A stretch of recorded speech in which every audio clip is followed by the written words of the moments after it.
Welcome, welcome, welcome, ladies and gentlemen. Another fantastic Saturday afternoon. We are here to watch the Arsenal versus Leicester coming at you live from the Emirates Stadium. I'm Tony Cox, aka the Pugilist Boy. Not got Apollo because he's actually at the game today. But if anyone wants to join in the stream, you're more than welcome to join in. I'm going to send the invite any moment now.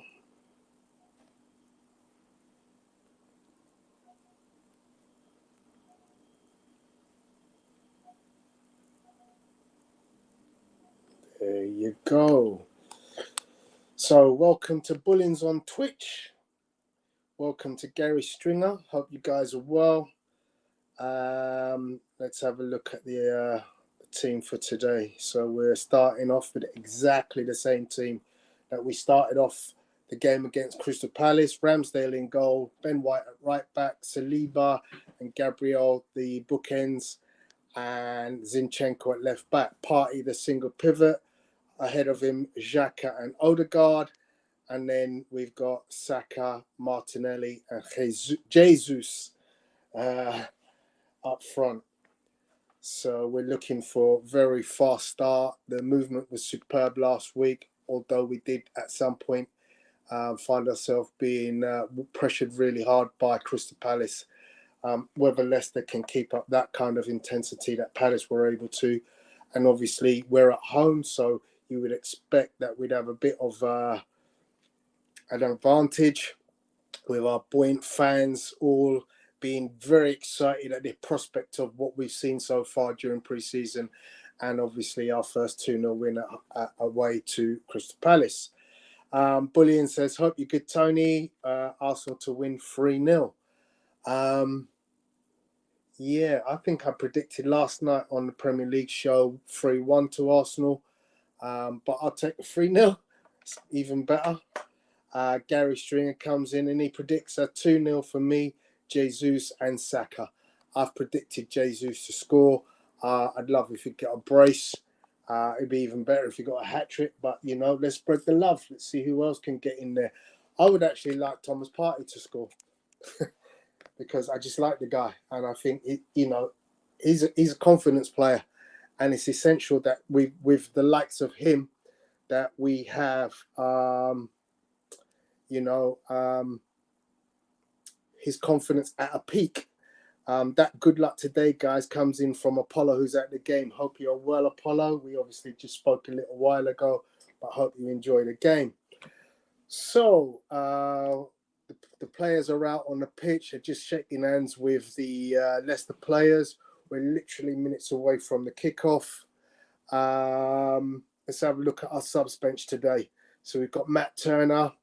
We've got Kieran Tierney, Tomiyasu, Rob Holding, El Neni, Lakonga, Smith Rowe, which is good to see Smith Rowe is back in the lineup, Nicolas Pepe and Eddie Nketiah.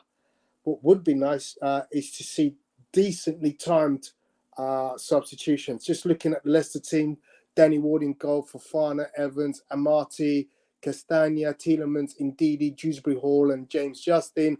Up front, Maddison and Vardy. Now, yesterday we said that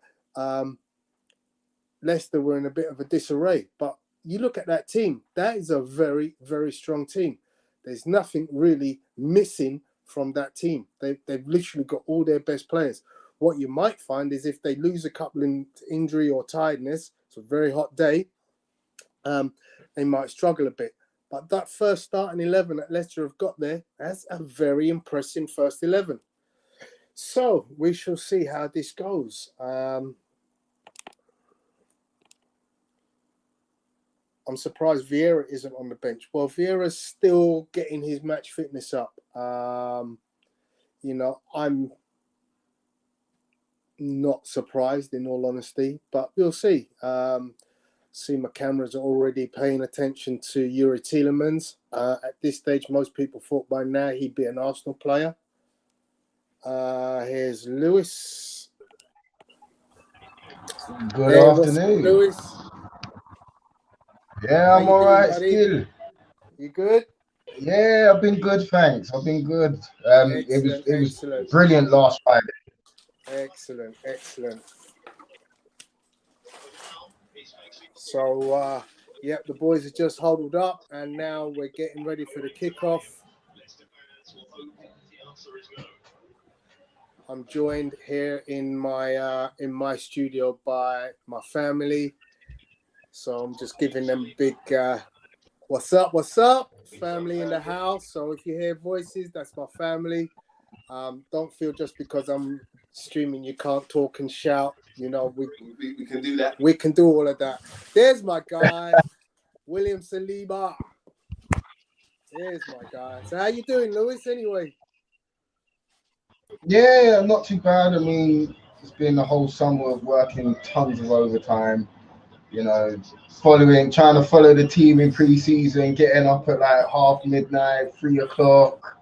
You know, we prepared well for this season. Went to Crystal Palace, got the job Nice. done. Played very well with spells. Mm-hmm. So yeah, hopefully these boys can do the job in front of the home fans today. Excellent, excellent. Don't know why I've got buffering going on here. Just see if I can find it.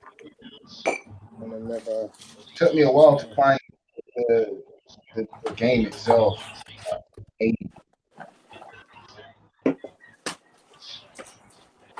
But quietly confident about today's game.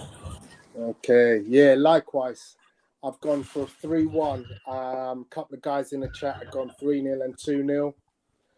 Bullions is giving you love on the stream here. Bullion on Twitch says, Lewis, what's your prediction? I'm going 2-0. 2-0, excellent. We just look so defensively solid like last few games.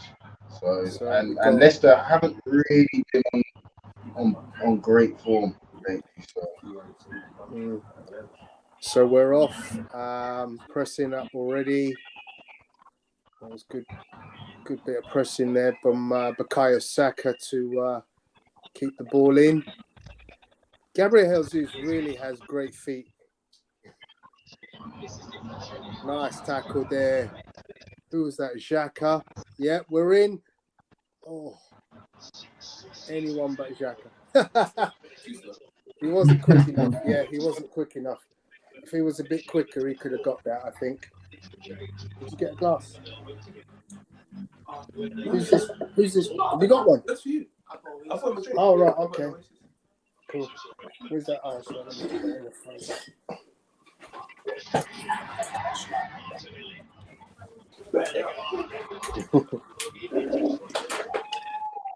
I actually think Gabriel Jesus should have made the run for that ball that Xhaka couldn't get to. I'm a little bit behind. I thought that was Martinelli's area of the pitch. Kick out from. No, because he's come in central before that ball was played. Here we go. Under pressure. Gabriel Jesus in the box. It just came off his back foot as he was trying to spin on the player. So Arsenal putting pressure on Leicester very early doors. Do you know much about the Leicester goalkeeper? Who's the Leicester goalkeeper? I can't remember his name. I don't know. Because obviously they've lost Kasper Schmeichel, who's gone back to he's gone to Germany. That was a last minute thing, wasn't it? He literally left like a week ago or so. I'm really surprised Leicester didn't offer us a deal for Leno. They obviously didn't think he was up to it. Let's keep that clean sheet again, says Bullions.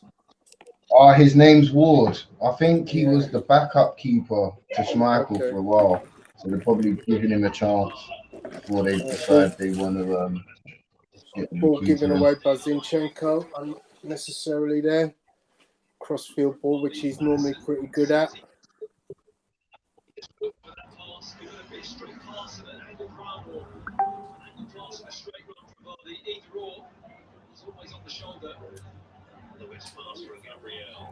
No, that was Gabriel that gave that away.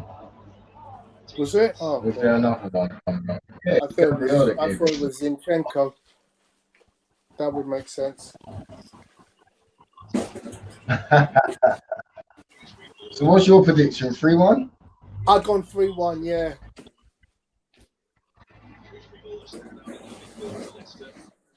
I don't know. I just don't think at the minute the way we are, Lieber and When you're ready, Gabriel defending the way that they are. Oh, what a save from Ramsdale. Take that away. The left-hand side, so it was Saka and Zinchenko, one of the two. Give it. Oh, should have given it there. Now we're in. See, the reason. Come on. So we've had some good. The reason why the reason why Leicester got that chance because Jack is dilly-dallying on the ball. Like, keep it moving. It's a hot day. Keep it moving.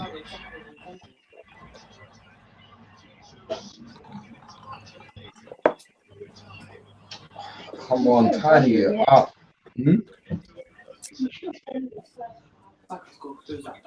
I'll tell you what, I would not want to be playing football in this weather. It is ridiculously hot.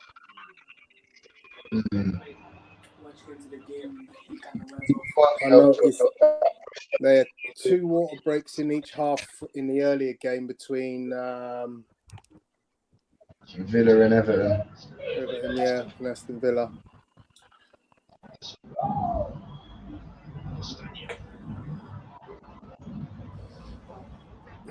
A short clearance from Saliba there.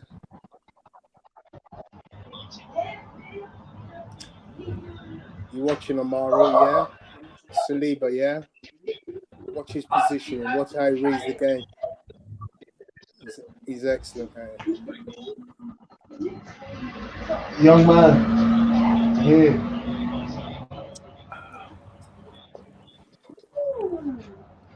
So Leicester are on the attack.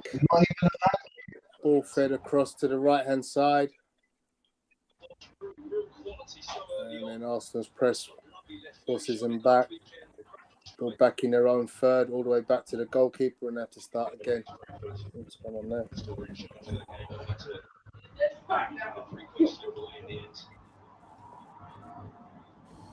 I just lost 20 seconds on my...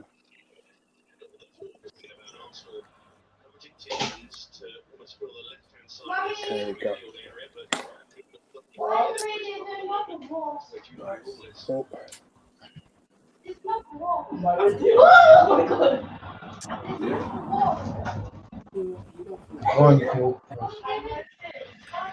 This is buffering. Okay, I might have to try and find another one.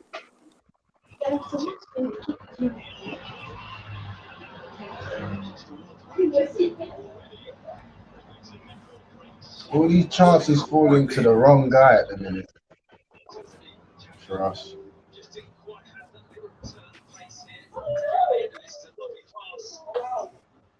Was that Xhaka at full speed? That can't be Xhaka at full speed going to that. Talk to me, Lewis, because I'm just trying to find another channel at the moment. Found himself in the number 9 position. The ball was played through the gap, but he was just too slow to get to it, and Leicester dealt with it. We've just got a throw in quite close to the corner flag. But it's a tentative start, I'd say, from us. We're not nowhere near where we was last week with the intensity of our press because it's so hot today. Yeah. And you can see because of the heat, everybody's making small errors which we need to tidy up.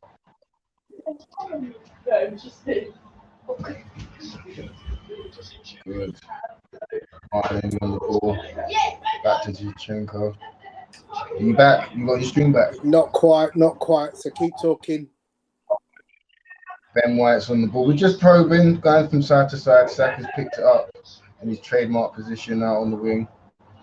Just probing. We're looking for the gap because Leicester have got they're playing 5 at the back. they're looking to fight facing behind, make it very difficult for us. Okay, I'm at 8 minutes 45 now. You're way ahead of me. Okay, Arsenal's got a free kick, is it? Is it corner? That looks like a free kick. That should be a free kick, right? What do you think, Amaru? It's free kick. Yeah? Yeah, Yeah. So Arsenal got a free kick here on the left-hand side. Martinelli's going to take the free kick. Big boys are in. Just waiting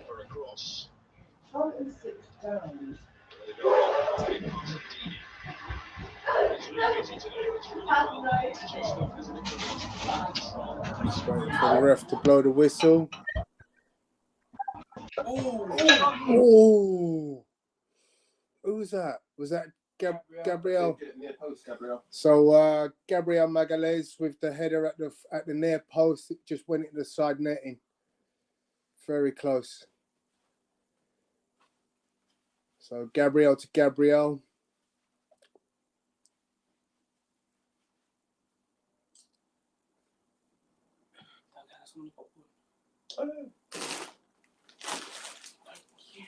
Bring that pillow down if you want. Bring one of them. I've got some actually up here.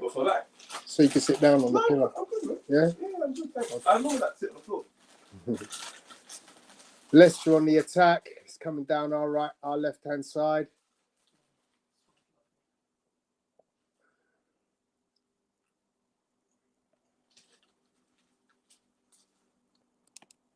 Big up to Mazing Wiley on the chat, live from Uganda. Big up Gary Stringer. Danny Ward is their goalkeeper. Jacques Adzali's on the ball and has it pinched off his toe by Fofana. Gary says, why is Xhaka the only guy without speed bursting forward?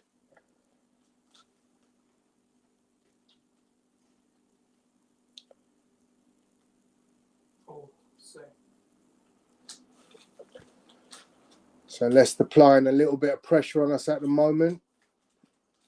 And we work ourselves out of that quite nicely. Balls with Saka. Makes a bad decision. Been talking about this a few times now. Saka's decision making sometimes loses the ball where he doesn't need to.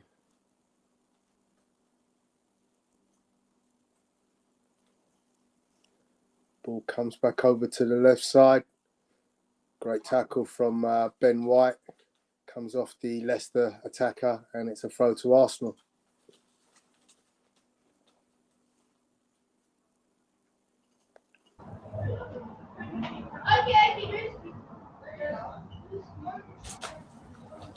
I'm just showing a replay of the pass, the save from Ramsdale. So Gabriel Magalhaes is attacking now, going down the middle, gets the ball a little bit too close to the defender, who manages to ricochet it out, but the ball comes back to Arsenal. Ends up back at the feet at Ramsdale. Not sure what Gabriel is doing. He's well forward at the moment. It's good control by Odegaard in the middle. And the ball's played out wide towards Saka, but misplaced slightly by Thomas Partey. Not usual from Thomas, but as I said, I'd like to see him score a goal just to up his confidence a bit. I think I'd like to see him start to dictate games more.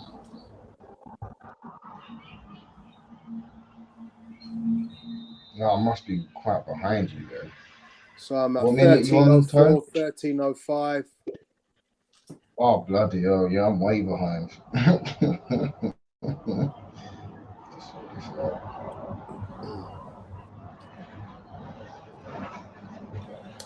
So going from the first game, the first water break was on 25 minutes. So at 13 minutes, we're pace is noticeably slower, I think, than what we'd expect. Oh, nice play. Arsenal working the ball through the lines, through the middle. Nicely, the ball's with Odegaard. Out to Ben White. Ben White just doesn't quite give you the options that the likes of Cedric and Tomiyasu offer down that right flank. And then Saka on the ball. Got fouls being given against Odegaard in Leicester's third.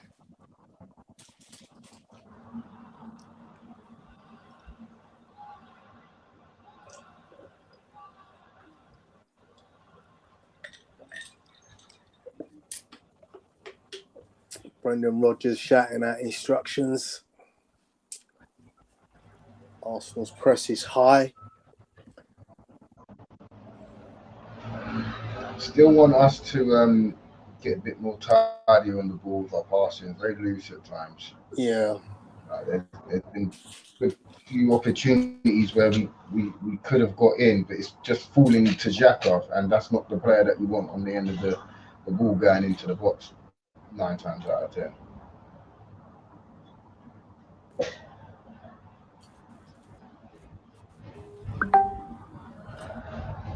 Nice football, Arsenal. Arsenal playing the ball out nicely from defence to attack.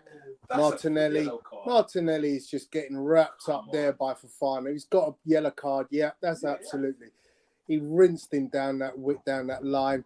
Fofana ended up having to hold him, and he receives a yellow card for holding. Yeah, he's wearing those little ones, isn't it? They're literally the smallest shin pads you could find. Talking about Fofana. Looks like he's got his socks rolled down to like literally as low as you could find. But obviously you have to have shin pads on, but the height doesn't have to have a stipulation. So you must have the smallest shin pads in the world. So we're free kick. Played between Odegaard and Martinelli. Ball comes in. Oh! Gabriel gets his head to the ball, but just gets a little bit too underneath the ball, and the ball goes over the bar.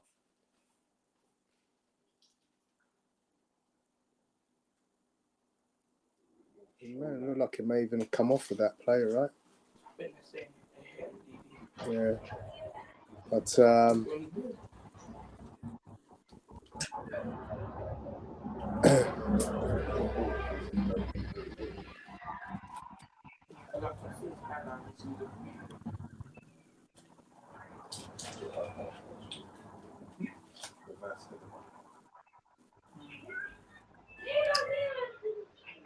little bit of head tennis. The ball's come out to throw into Leicester on the right hand flank in our third.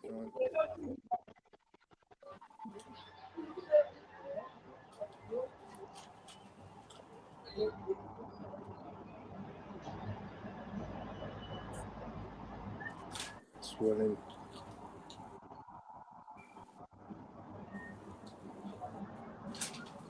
High ball defended well by Arsenal centre backs. Party out to Martinelli on the flank, and away goes Martinelli. You can see he's hungry for it. He's looking at every opportunity to try and go past his man, which is, the mark of his game.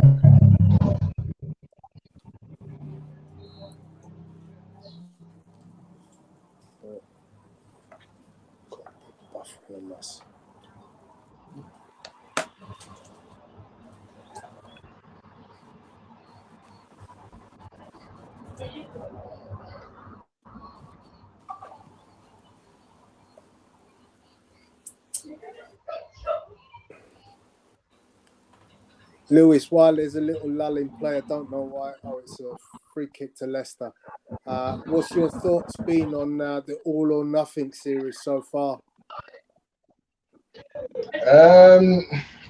It's kind of opened me up to, a little bit of what goes on behind the scenes, because, they're not always going to show the full picture. And what Arteta and his team are trying to do is they are trying to change the culture of the players and, you know, make the club a little bit more positive and make it about us fans again, and, you know, try and Great bring the tackle glory from times back. Saliba.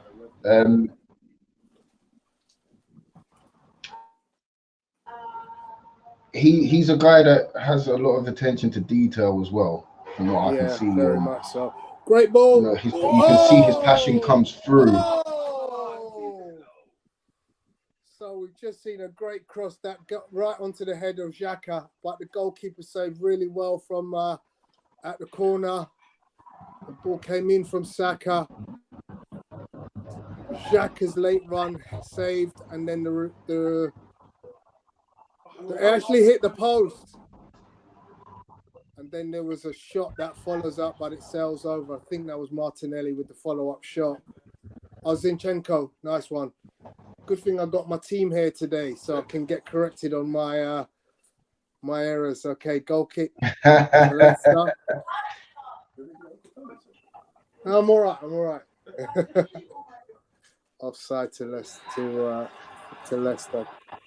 Free kick to Arsenal. Closest we've come so far with that effort.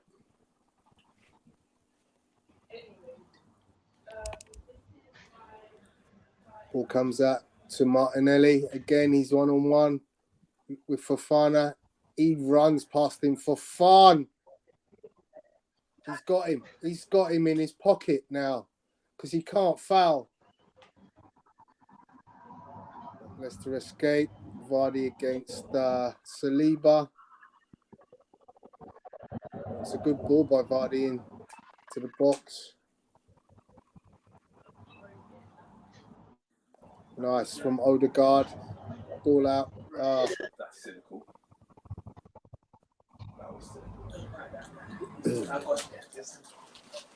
Who's that? That's cynical. Come on, please. It'll be better than this. Unlucky. Tidy it up. Saliba's been a beast so far, man. He's so calm. It's like he's been there for years. That step up he does, like his reading of the game is so mature for his age. Nice, well defended by Zinchenko. Nice. That's nice and calm, and then the pass into Party out to Ben White. I bet. Saliba with the ball now, looking for the option. Out to Gabriel. So for anyone who doesn't realise, because we've got 3 Gabriels on the pitch, I'm going to call Gabriel Magalhaes Gabriel, Jesus, and Martinelli. Balls with Jesus. Oh, sweet feet by Jesus. It's out to Martinelli. Boy. Martinelli. Oh, yes.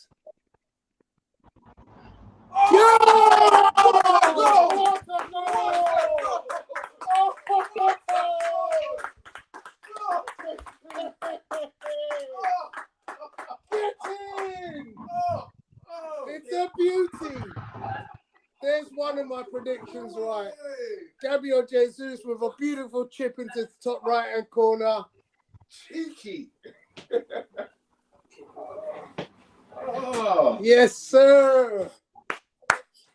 I just played on my fantasy team as well. What a finish.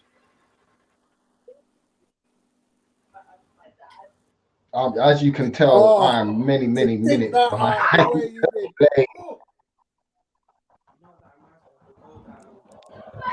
Austin, come. They're about to score in a minute.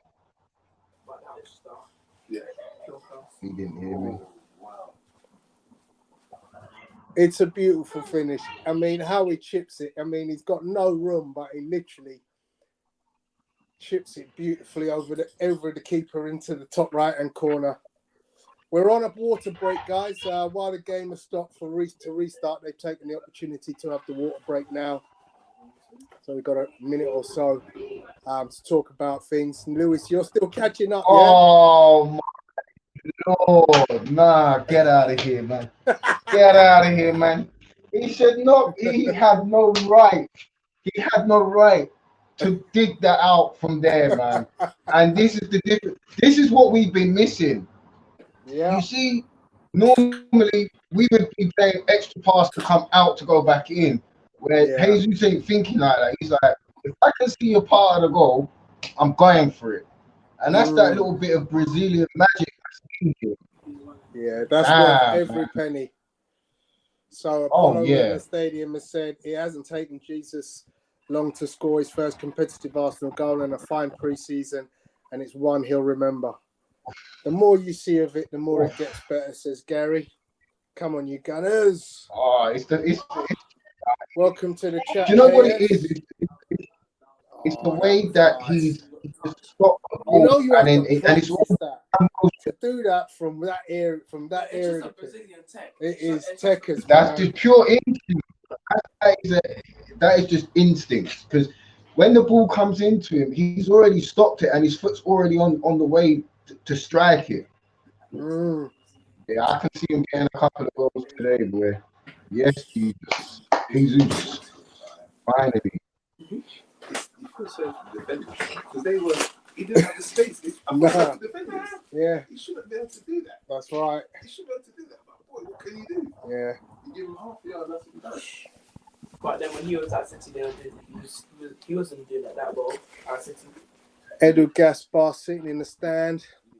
He's got his shirt, tie, and jacket on. God knows how he's doing that. I tell you, I'll be roasting in that seat right now. But I'm pretty certain he's got a nice smile on his face. I'm pretty certain he's quite happy with what he's seen. And the game's off again. To be fair, Tielemans hasn't even been in the game. Like, I've not really seen him in this game at all. And that's probably because he's got mixed emotions. Like, he wants to be a part of our squad if the reports are true. You know, Brendan Rodgers is making it difficult for the player to leave, and second game in, he has to play against us. So yeah, it's always difficult. I mean, you know, I feel sorry for Brendan Rodgers because right now he's having, you know, 2 or 3 of his players being linked with other clubs. You know, I'm pretty certain Chelsea are quite desperate to get Fofana in. And apparently they've bid 60 million, but that's not enough. So 80, don't they? Yeah. But Chelsea right now, they look like they're throwing money at clubs. So that's the thing with the new owner. The new owner wants to prove he's got money. 60 million. They signed Sterling for 45 outside, and Sterling's with us. Yeah. So Arsenal are on the attack again, down the left-hand flank again. Xhaka. Oh. Great feat from Jesus, but unfortunately just didn't quite get to the play he had in mind. The press looks good, putting them under real intense pressures in their own box.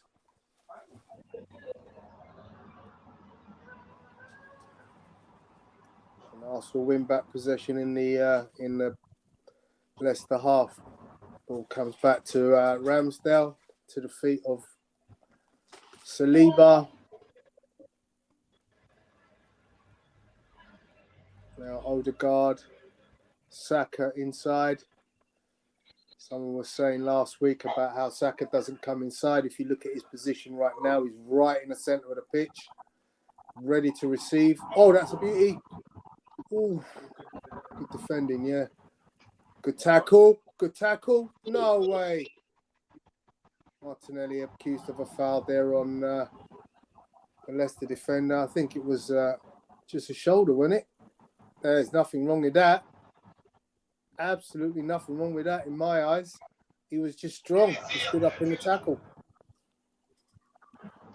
Free kick to Leicester in their own box.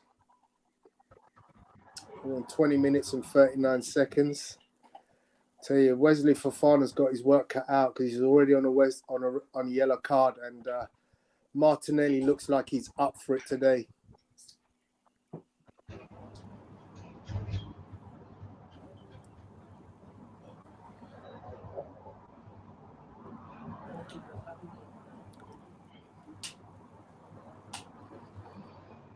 Oh, nice turn, Thomas. Such a good player. Oh, I just read that a little bit late.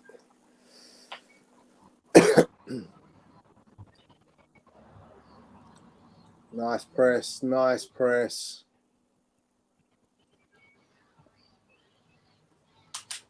So once again, Arsenal's press all calculated, very good.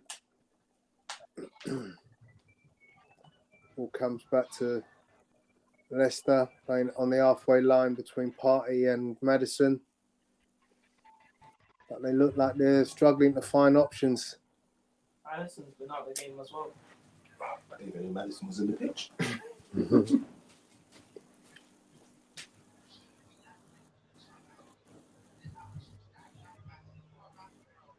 Oh, what's that? Is that a foul, ref? It looked like a blatant push in the back. And I know he didn't get the header. I think he... Yeah, the foul on Gabriel Jesus on the centre line. He wins the header, but as he does it, the player cracks into the back of him. Doesn't elbow to the back of the head. Yeah, nice one, Amaru.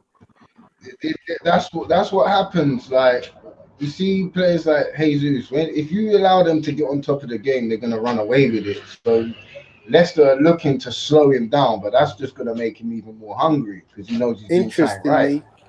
No foul was given, but the referee stopped play because of the head injury. Ball returns to Leicester, so now they're in their back third, trying to get out again. But once again, the Arsenal press is strong, and they're finding it difficult. Oh, nearly had an interception there by Jesus. I must say, I do think the pace of the game is slow, but that's pretty much in line with the temperature. I mean, it must be very difficult to have to go through some of the sprints and keep the pace really high with the temperature being as hot as it is. Just have a look and see if there's any other scores going on at the moment for me. I did do it actually, yeah, I forgot my other phone. Foul on Yuri Tillemans, free kick to Leicester.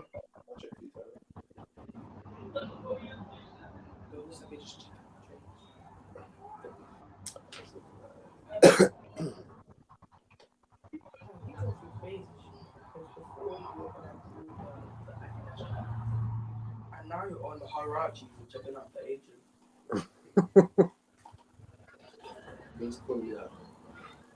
It's true. But you gotta think about it. Ben White's not in position. Pressing now from Leicester, tackling by Bukayo Saka though. Referee plays on. What looked like a foul on Bukayo Saka.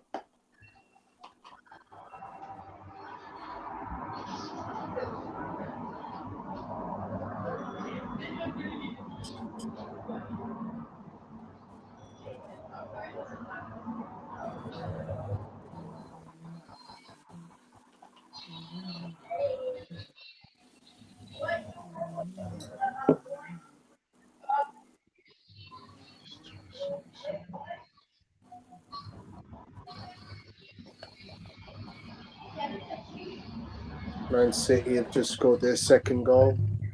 What score? 2-0 to Man City against Bournemouth at the Etihad. Who scored? Who scored the goal?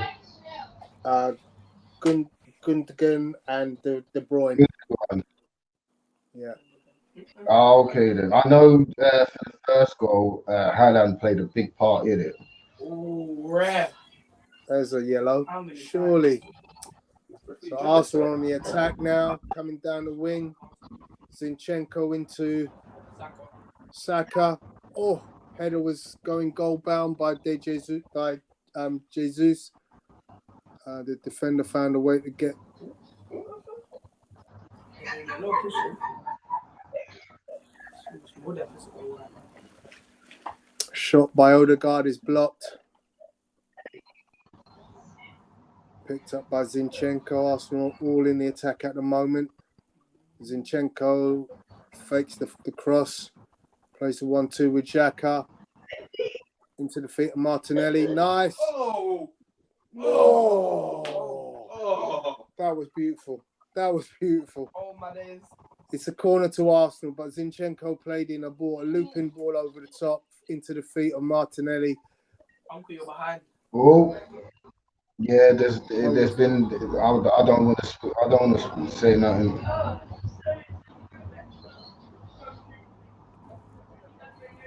Why am I behind?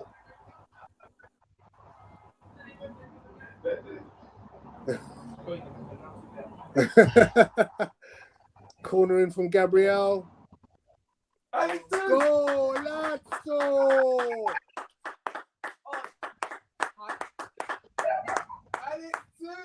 Gabriel Jesus with his second, a header at the far post from the Gabriel Martinelli corner. The cross was headed on at the near post. I didn't see who got the knock on, but Jesus gets on the end of it, and it's 2-0 to Arsenal. Uncle, you're behind. I know. Oh, he loves it. He loves Can't do anything about it, bro. it. Great Premier League home debut this is. She didn't say what's on the ring doorbell. So I predicted Jesus would get 2 today, and I'm right so far. Did you put a bet on though? Did you actually put the bet on down at the bookies? So the near post header was actually from Vardy, wasn't it? Yeah, Vardy got the head, but he only managed to just get it into the path of Jesus, who at the far post nods in what is a simple header, really. Meat and drink for him. And it's that time, yeah, let's make the call, yeah? 36 minutes in and Arsenal are 2-0 up. This is looking wonderful so far. No, but we're comfortable now. We don't have to overplay. We can keep the ball, make them run around, make them even more tired. Do you know what I'm saying? Like, manage the game properly. Yeah. We don't need to chase the third goal, technically. That's right. Big up to Jerome. Hope you're well, Jerome. Long time no see, pal. Bullions on Twitch says the striker we've needed at this time has arrived. Jesus! Oh, we nearly scored the third. We nearly scored the third. So you're ahead of me at the moment, I'm assuming, because I'm on 36.53. Just seen Ramsdale pick up a ball. Oh, he should have Played scored out it. a He's ball got to to. Gabriel. What a ball! Oh! Has to score that. Has to score that. I'm not free. Wow. The distribution there from Ramsdale, though, we got to give credit where credit's due. That was great. The full length of the pitch into Gabriel Jesus, and Jesus turns his man beautifully. He's on one-on-one, but the last gasp tackle comes in. I'm not sure who it was. He rinsed his defender, though. Corner in. And Leicester get headed out. Still on the attack, though, Arsenal. Down the right-hand side now with Bukayo Saka. Inside to Martin Odegaard. Back again to Bukayo. Back to Odegaard.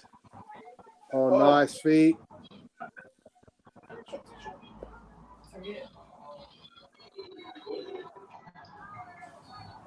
Arsenal pressing really hard for this third goal. I'm going to change my prediction to 3 or 4 now. Nice feet. Go on, Zinchenko. Oh, his shot is blocked. Unless they can break, but they can't because it's blocked by Ben White. And then Saliba is there, as he always is, to clean up nicely when the ball comes out to Vardy. Just in, his positioning is excellent. Arsenal back on the attack. Ball with Granit.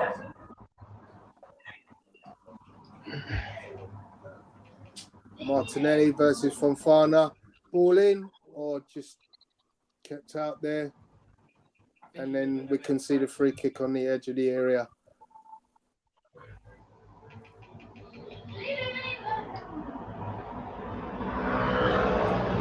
Big up to the Belgian boy. What's going on? Andrew Roach is in the house.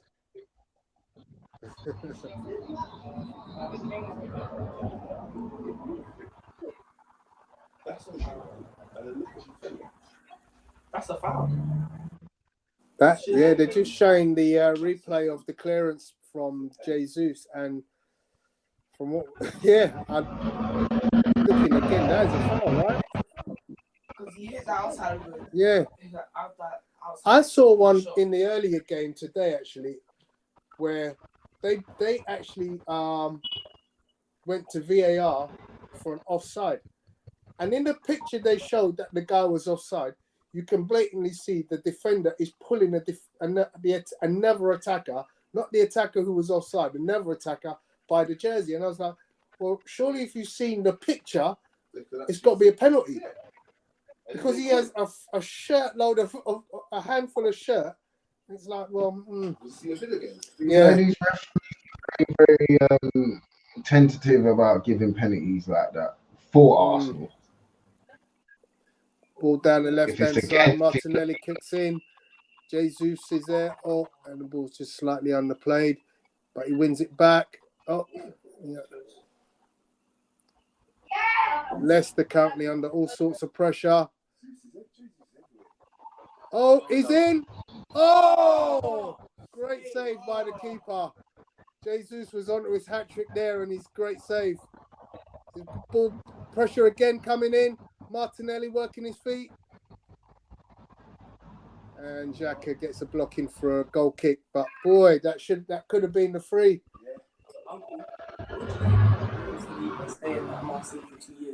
Well, he was only there for 1 year. The previous year was at Saint Etienne. It was in France for 2 years, yeah. Yeah. Oh, being in France for 2 years. Yeah. The first year I'm fine with. The second year should not have happened. I mean, in hindsight, it's worked, but we all knew from the Etienne time that he should have been put in, but it was unfortunate that What's he had going on there? It's a penalty. It's a penalty. To who? Oh, mate, Vardy. There's been a mix-up there. Ramsdale clattered into Vardy on the edge of the box, and the foul's been given, so it's a penalty. It's going to VAR, but VAR will I think it's give going it. to VAR. Yeah. He kind of tries to back out of it. Well, he barely touched him. He barely touched him. His hand hit his elbow. Nah, he pulled out of that. That's If there's contact, if there's any type of contact from Ramsdale on Vardy, they'll give it. I don't see that as a foul because he pulls out. Hand his elbow barely.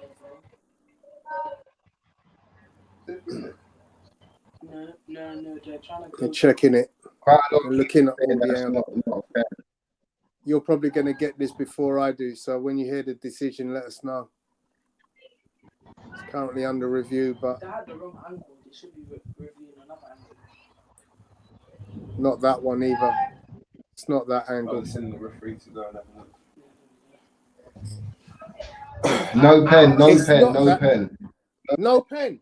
no penalty, no penalty. Excellent. Good decision. It's that angle that you can see. I can see it on the screen. Yeah, there. He pulls out.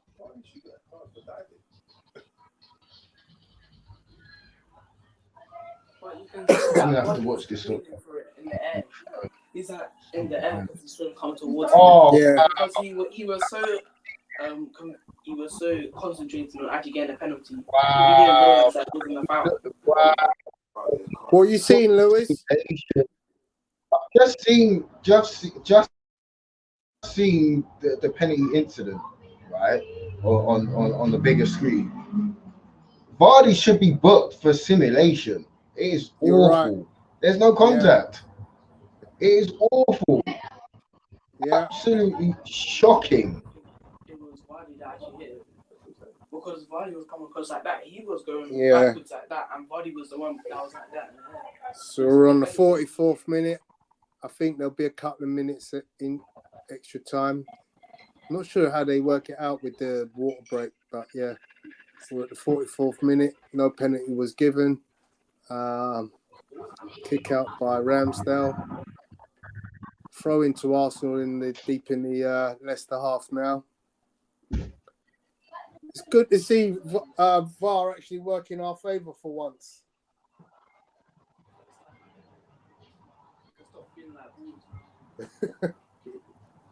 Ball's in the penalty area.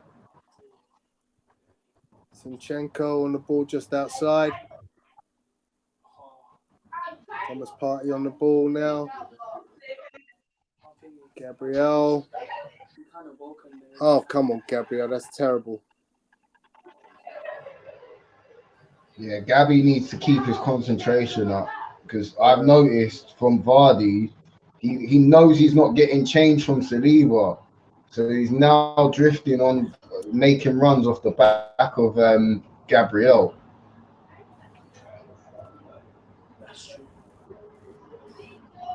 And knowing Vardy, if he keeps doing that, he'll get some change. So Gabriel needs to fix up. And you know he loves a goal at the Emirates, so you know it's like almost like clockwork that he gets a goal at the Emirates.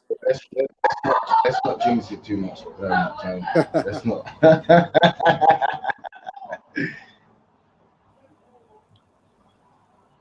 So the ball's on the halfway line, being played between Saliba and Gabriel. Just looking at opportunities. Look like they're playing it out now. 4 minutes ago in the half. No major rush. It's very, very slow. There's absolutely zero press from Leicester.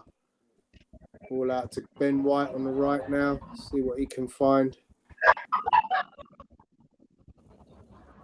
And then we play it back to Saliba, over to Gabriel. There's very little press from Leicester. They don't move. They're playing a very low block, so it's literally it's free game for us at the halfway line. They're not doing anything until we engage that deep into their own half. So this plays into Arsenal's half. We can just manage this. Oh my days. What's happened, Lewis?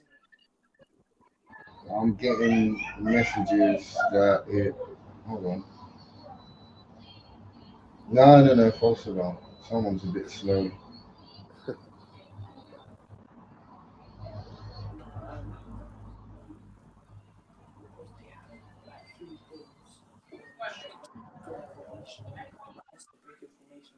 They're not going to get any goals. Not pressing like that because then you have the two players that are able to be in the middle. So there's Gabriel and Williams and Eagle. They could just have their way in the back. Yeah, just these boys just need to keep the ball, keep it moving in the second half. If Leicester give us, because Leicester are going to have to come out at us eventually At some point, and it plays into our hand. And Arteta just needs to tell them you're doing the right thing. Just keep the ball. They have to come out for it soon. I'll tell you what will be interesting in the heat of. What will be interesting will be in the heat today. This is where your 5 substitutions are going to be vital. So how he plays them is going to be very interesting. Ball with Odegaard. No, that wasn't the ball. Should have just played it out to Jesus. Odegaard is trying sometimes a little bit too hard to play that magic ball.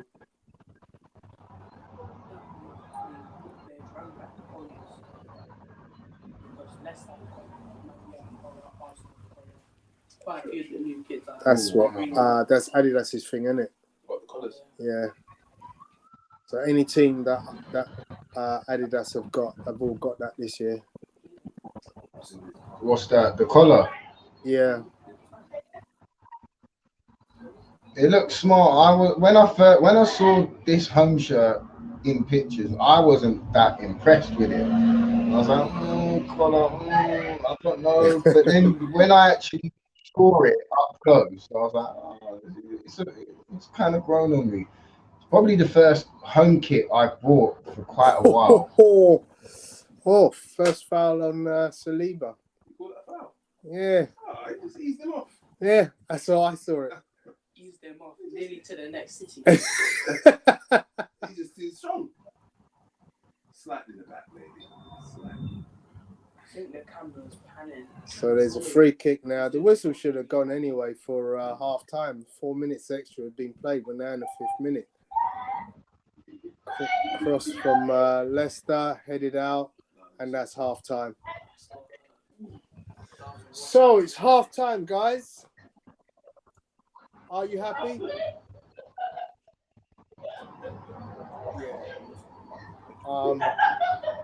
See the park, the empty spaces there. The company here is closed for the weekend. Oh, you come around the back? Yes, come in and just park it in that PGL. Oh, okay. That's I said to our Uncle Tony, and then he said he will know where to park. Never listens. So yes, 2-0 at half time, guys. Vardy should have been booked according to Apollo.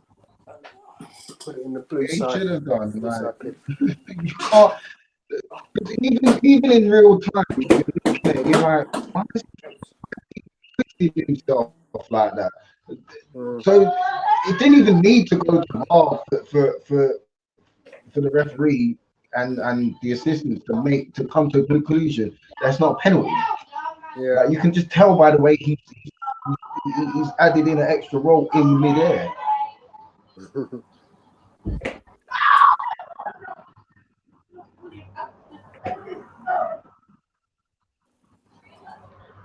Like Zinchenko's been taking up some very, very interesting central positions in this first half.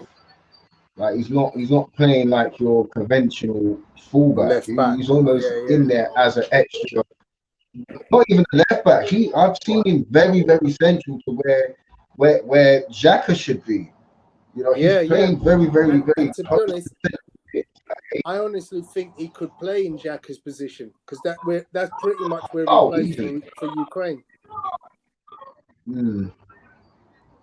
Yeah. Martinelli's had a good first half. Yeah. Saka's been typical Saka. Like he's working hard, like back, and he's doing a bit forward, but you just want to see him start to get on the end of stuff. Yeah, but I think he tends to be like what I call kind of a clutch player, where you know in certain moments he's got the ball and he's like, "Boom, this is my time," sort of thing. And Williamson, this guy is he's unreal, man. Unreal. He has just made that back line so much better. So much better. And you know, Ben White, I think Ben White deserves a bit of praise because he's had a really good preseason as well. And, you know, he's got on with things. You know, he knows his role and he knows there's some serious competition.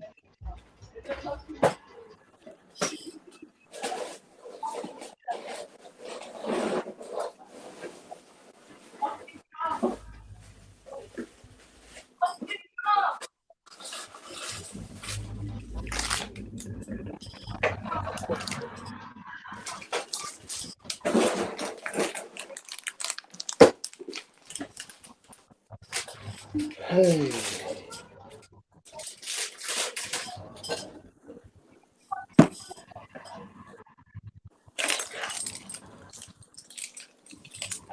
So Apollo is in the stands and has said that the Arsenal fans are singing "Your wife is a grass" to Jamie Vardy. Oh, oh man. I'll be back in 1 sec. No worries.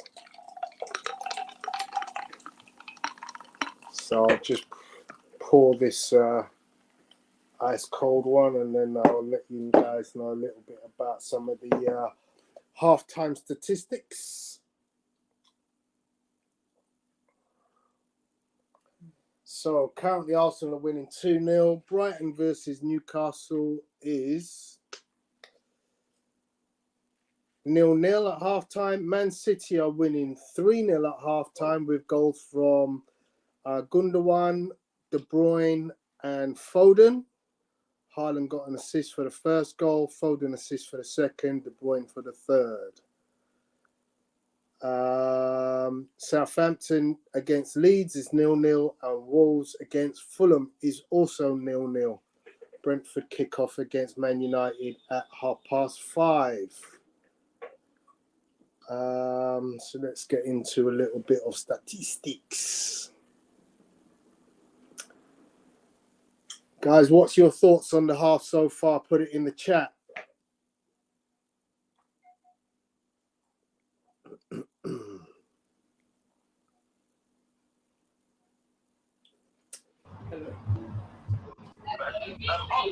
I bet the atmosphere must be absolutely rocking down at the Emirates. PGL. Yeah, PLH, that's it. Yeah.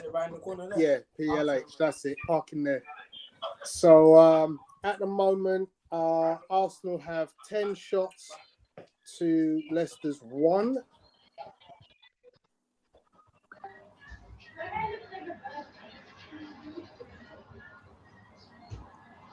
And shots on target 3 against 1. Arsenal have had 55% possession to 45 by Leicester. Slightly better pass accuracy, 84 to 80. Headed duels are even 9 apiece. Leicester have had more tackles. Obviously, they're having to defend more. Arsenal so far 2 corners to 0.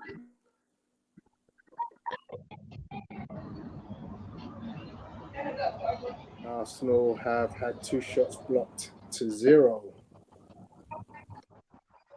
Arsenal have hit the woodwork once to 0.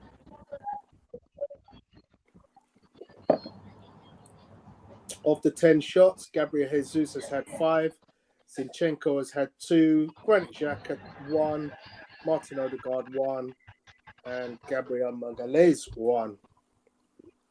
So interestingly, we haven't seen any shots by Bakayo in the first half. We haven't seen any shots by Martinelli in the first half.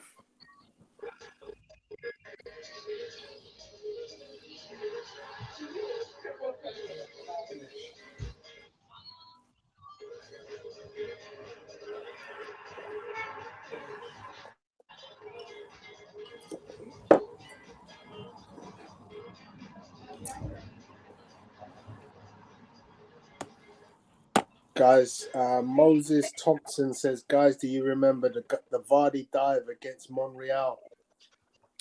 Kind of do, very fleetingly, but yeah, the guy's got form, hasn't he? He's got previous, as they say.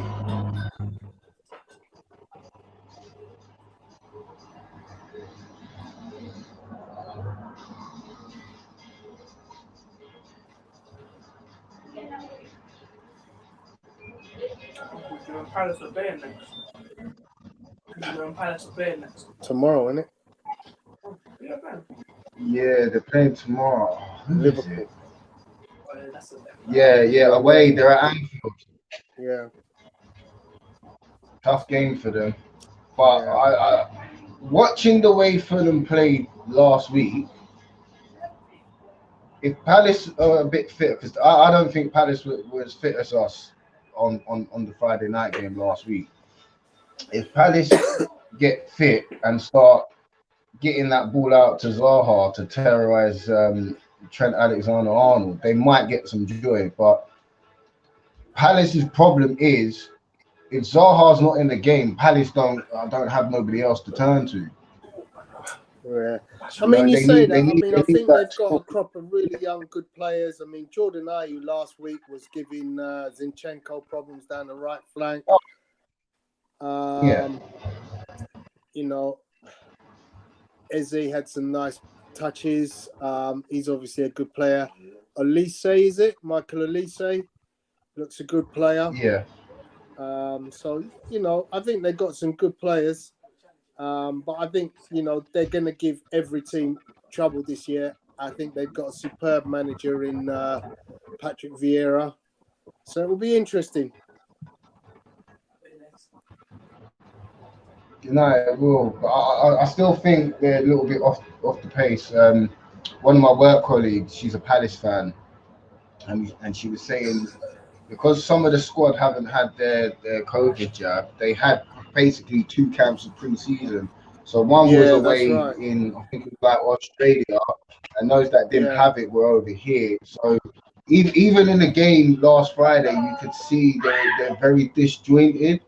Like they weren't all there together. But the season's long, and they'll definitely surprise a few. Man, they will, definitely will. And it's a big one tomorrow, man. Already, it's Chelsea Tottenham. Yeah. Big Sunday game, that man. They're all flying off the bat. If United aren't careful, I can see Brentford getting a nice little scalp again, like they did last year. I've predicted Brentford for the win for that one. Brentford playing Man United tomorrow. Or is it later on tonight? 5:30. Tonight, 5:30 game tonight. Chelsea Tottenham tomorrow. Tottenham win. Yeah. They're on all cylinders. They won 4-1 last week. Oh yeah, no, they came back though. They let a goal in, but then they came back and hit 4. Are you sure they're going to be able to handle Sterling? Yeah, but Chelsea got no striker. They literally lost Werner yesterday to RB Leipzig. Yeah, but he didn't really hit goals anyway. Exactly. But now when you take him out, so they you're like, okay, well you got Kai Havertz and that's it. I thought for some reason he reminds me too much of he only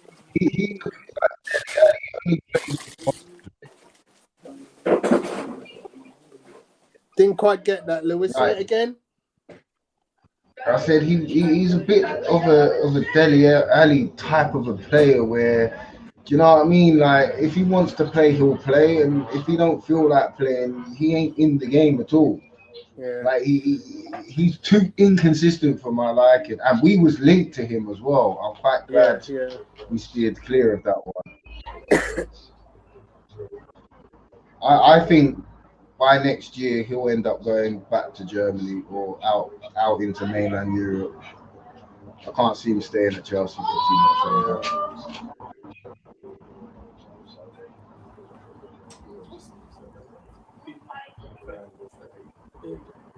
He's got that one long thread.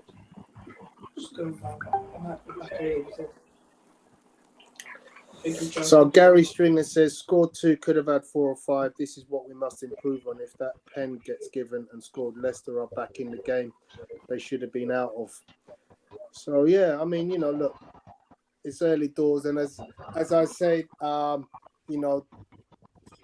playing in this kind of heat must be very, very difficult. You can't even simulate it by saying, you go out to somewhere like Dubai, because the heat is different there. This heat is really dry. So I mean, right now they're going to be taking on all sorts of fluids and stuff to kind of keep their muscles from getting the lactic acid, because that's literally got to be their biggest problem. And as I said earlier, I think the big thing in this game is, when do you bring on your substitutes and give them a run out? Because in this environment, I wouldn't play Jesus more than 60 minutes. I'd let Nketiah play the remaining 40 minutes, 35 minutes. Yeah, get the minutes shared out equally because let them get come September. Yeah. Come September, it's a game like every 3-4 days. Then exactly right up until November. So we're gonna have to spread it out now. While and you might as well let him get some minutes in so that he can build his confidence, because heavens forbid we lose Jesus to an injury, and Nketiah's got to be ready. He can't be unprepared to step in and do the business. So and then take 3-4 games to get up to speed. Yeah, no, you're right, Tony. Because you know us fans will get on his back if he don't score the first chance that he gets in front of goal, not realizing when you're the second striker and the main striker's banging in goals, and you're sitting on the bench and you're watching and you're like, raw, like when am I gonna get my chance? And then when you do get your chance, you're not relaxed. You're not like, yeah, do you know what? I'm gonna hit this. You tend to snatch at chances as a striker when you just come on. But Eddie has quietened me down a bit. I wasn't, for him signing the contract, not as big as that. Yeah. But okay, guys. So we've kicked off. We've also been joined in the stream by Bertram. How you doing, Bertram? I am doing well. How are you doing? I'm good, buddy. Very impressed by what I've seen so far. Have you been able to watch so far? Yeah, watched the first half.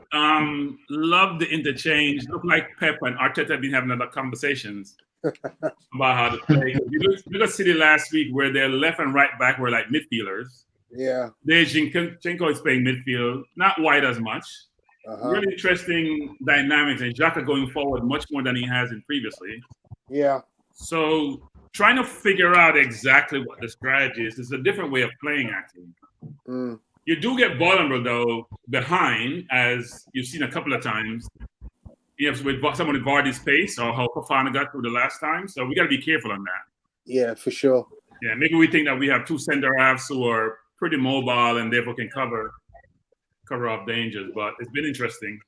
Yeah. But we should have been 4, frankly. It should have been 4-1.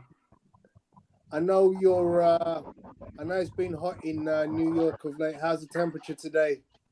It's okay today, actually. It hasn't been terrible today versus previously. Okay.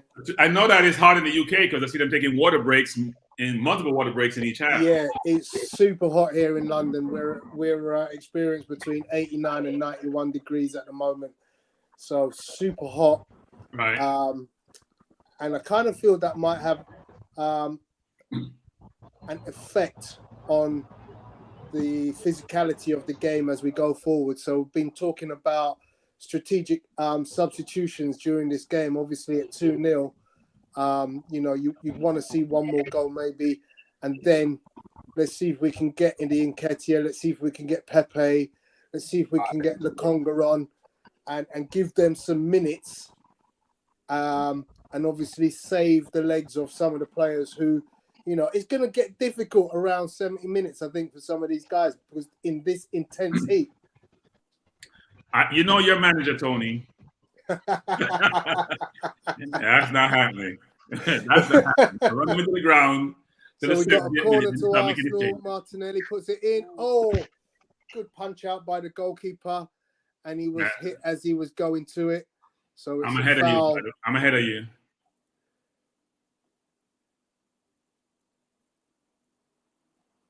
Who's that? Xhaka. Granit with the foul on the goalkeeper. So. My only disappointment in the game is that we had Fofana on the ropes with that yellow card early. Yeah. And we haven't put him under pressure since. Yeah. When you have an aggressive player playing outside and you have a skillful forward, you got to put pressure on him. Yeah. And as I mentioned at the halftime statistics show, both Martinelli and Bukayo Saka have yet to register a shot. In a game like this, those guys need to be, doing stuff. I mean, Bukayo really so far has done very little in this game. which is why I'm keen to see Pepe. You know, give the guy some chance. Oh, that's brilliant. So we're playing the ball around nicely again. Arsenal on the attack. Gabriel in a very advanced position. That's Gabriel Magalhaes. Go on, Martinelli. Roast him.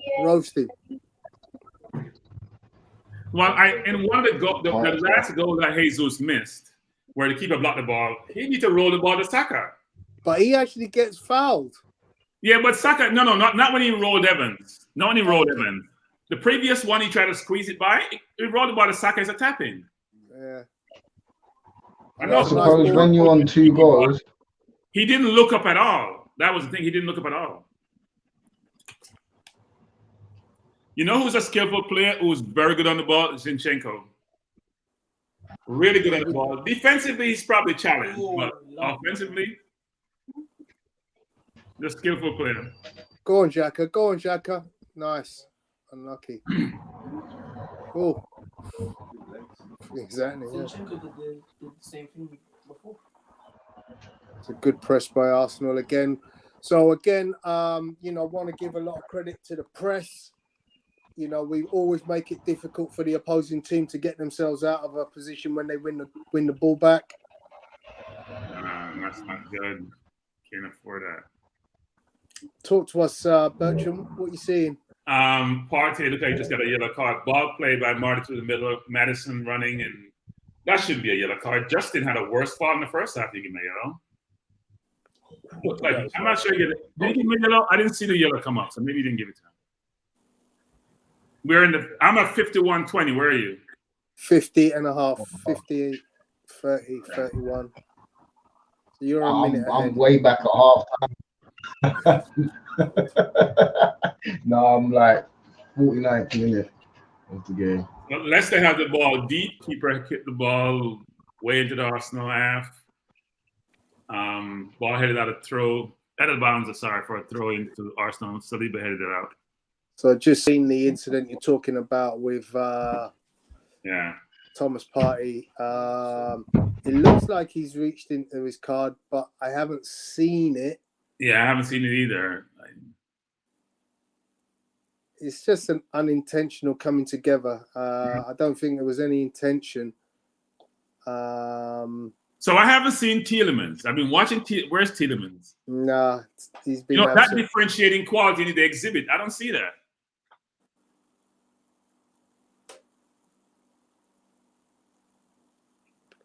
But it's Arsenal. We are playing very well defensively, so we're putting players under a lot of pressure early. Saliba own goal. Saliba just scored an own goal. Oh. Where is Ramsdale going? Wow. Where's Ramsdale going? Stay on your line. Ball coming over. There's no need to come out. Leicester play the ball long to the right. Ball over by the forward. Saliba try to head the ball to Ramsdale to his right, and he's in no man's land.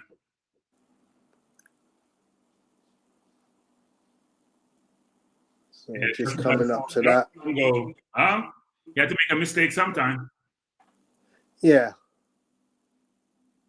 Didn't have much choice but to head the ball. It's one of those situations that occur.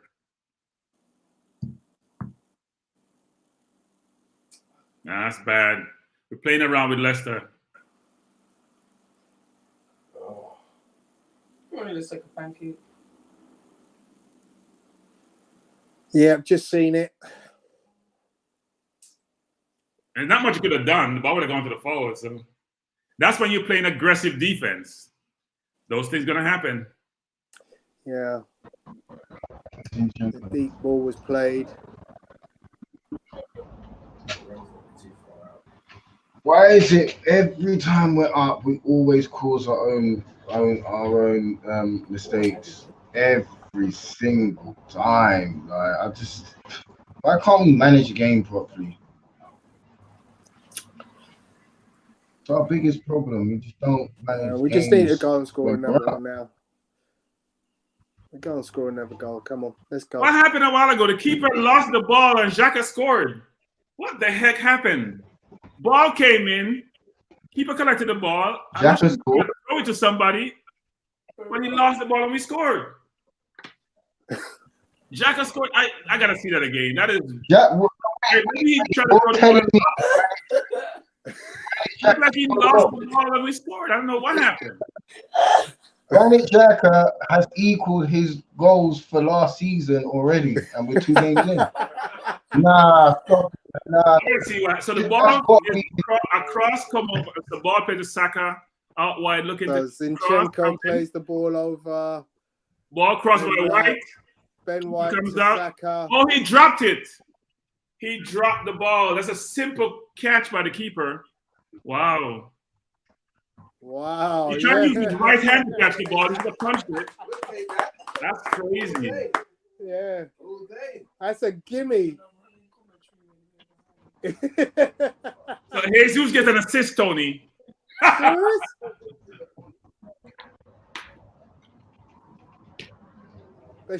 did predict 3-1, Tony, so maybe 3-1 is a score. I did as well. I predicted 3-1 as well. I didn't predict Saliba scoring.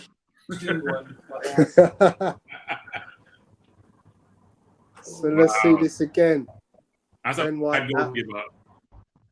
Out to Xhaka. Saka into Ben White. Ben White chips it up. Goalkeeper drops it. Yeah, it is an assist from from Jesus. You're absolutely right. Yeah. He reads that lovely. It's a great assist. So, did Jesus dive or what? No, he just drops it. That's excellent play from Gabriel Jesus.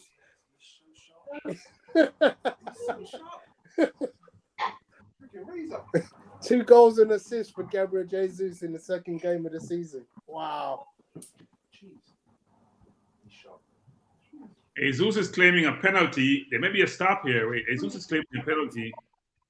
Yeah, it probably it's close. Maybe not. Jesus is claiming a penalty in the box. Went around Amarty, beat him. Amarty no, it should be a penalty. It should be a penalty.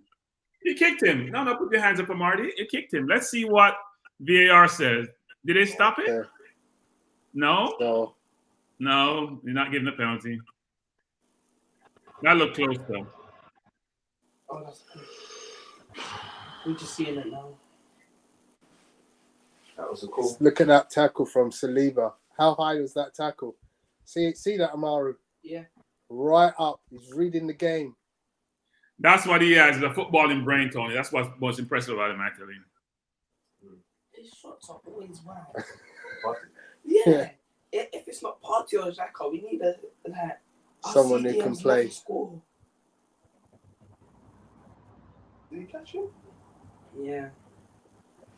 Don't think. We're just looking at the slowdown of that incident. He killed him. Absolutely. He did catch him. How can you not look at VAR? I know. They only look at VAR for the other one. Yeah. But you have to Tony, have a look. We did get a VAR for the penalty call against us, so. Oh, mate. But then also VAR that I was watching the game over, they was like, oh, he's gone down. Let's look at that over. If they're not redoing it to the ref, then I was supposed to know because he may not have seen it. Because then straight away after it was Saliba with the tackle. But you know, Tony, got time. Tony, we You've need got to keep 10 Partey. seconds to make a look and go stop the game. Yeah. We need to keep Partey fit.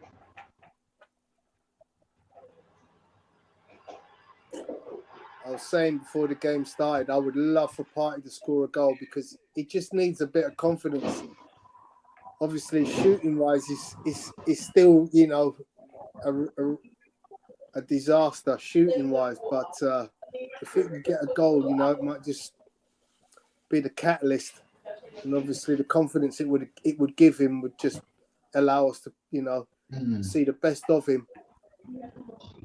He's been playing well, actually. He's been playing well since this season. Oh my days! Wow, I've seen anywhere else on the pitch because I'm a bit behind. Anywhere else on the pitch that gets given, that it should be a penalty. By a million. Wow. The inconsistency of VAR in one game is unbelievable. This talks a lot of sense.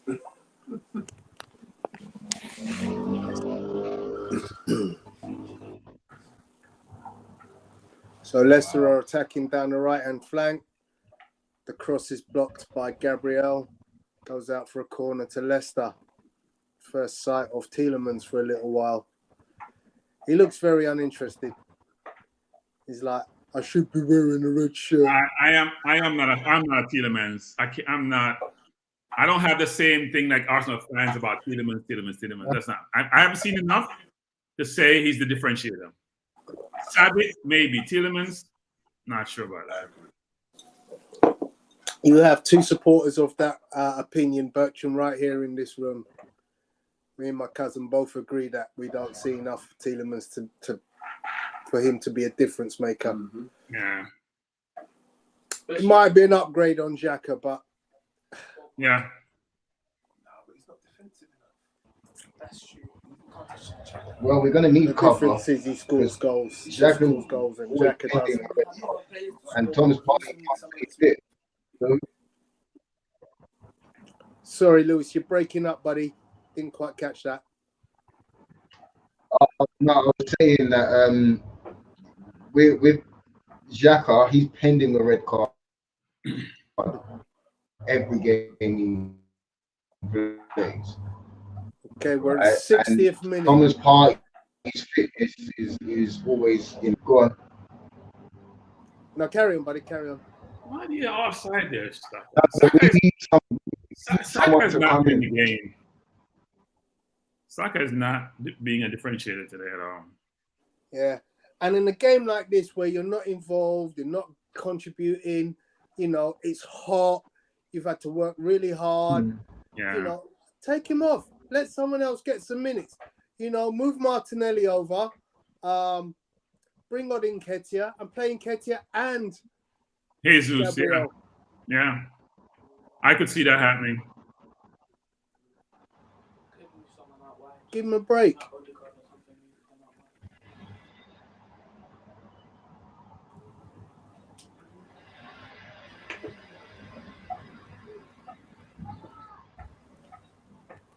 Ball comes out to Martin Odegaard, out to Saka. Saka's offside. Yeah, just seen that offside you talked about.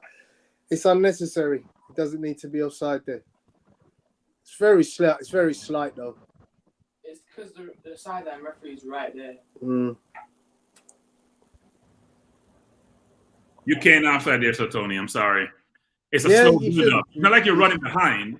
Yeah. You're right on the line. You should see where you are. Leicester That's making a good. couple of changes. Arsenal's press again, winning the ball high up the pitch. Tielemans has been taken off, by the way. He hasn't impressed. He hasn't impressed the. I don't. If he was trying to impress Arsenal today to allow for transfer, it hasn't occurred. I don't think the Arsenal midfield allowed him to do anything. To be fair, Hey, you gotta allow yourself. If you're not good, you gotta allow yourself, right? If you're that good, you have to allow yourself. But then when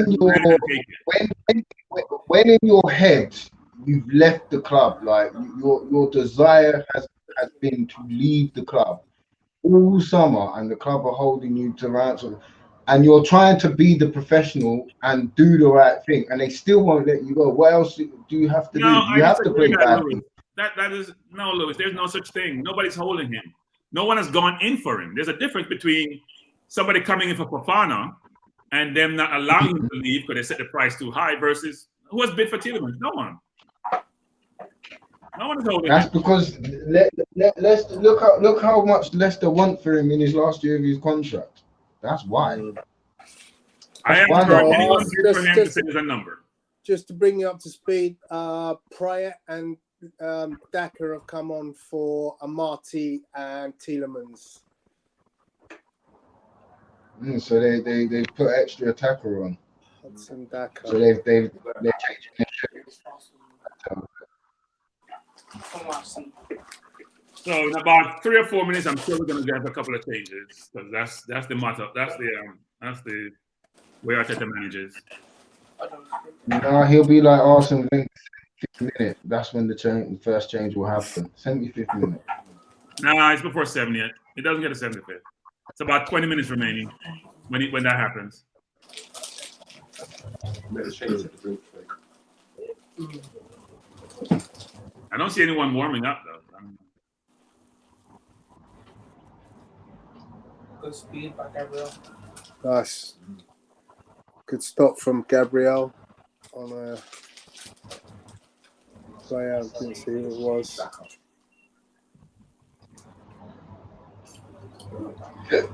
So Leicester are currently on the front foot in the Arsenal half, moving the ball around, trying to create something. Obviously, it's desperation times right now. They need a goal. And the ball ends up going back to their goalkeeper. It's a good shape by Arsenal.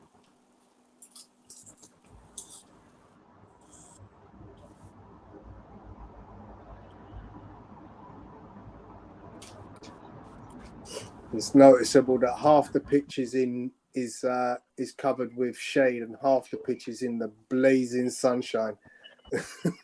Yeah. So if you're a player, you try to go where the shade is. Especially in a fluid team, you can go hide. We're playing some delightful football, though. Trust me. You guys will see the team to play. I think it was in 2 minutes to go outside the sack or inside. I think it was that right. I just try and chip it, then maybe I'll get away with it.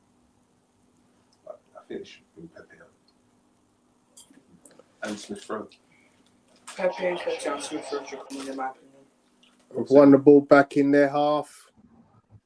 Oh, and they've won it back. I just want to give everyone a stretch because what do you call it? Oops. Nice kick by Ramsdale. I guess who's there to tidy up?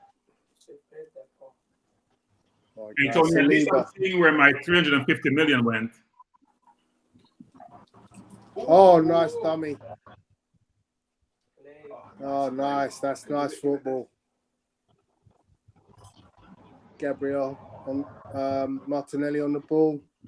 Xhaka out to Zinchenko. The cross comes in, but it comes off the player. They asked for a handball, but it's just going to be a corner. It was a handball, by the way. And his hand was in a natural position, but it wasn't in the ball.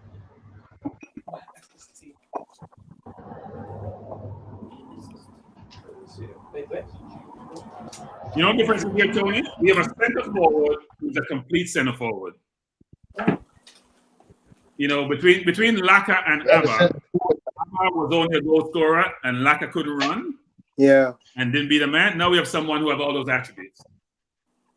Ooh. So from the resulting corner, it was a close one.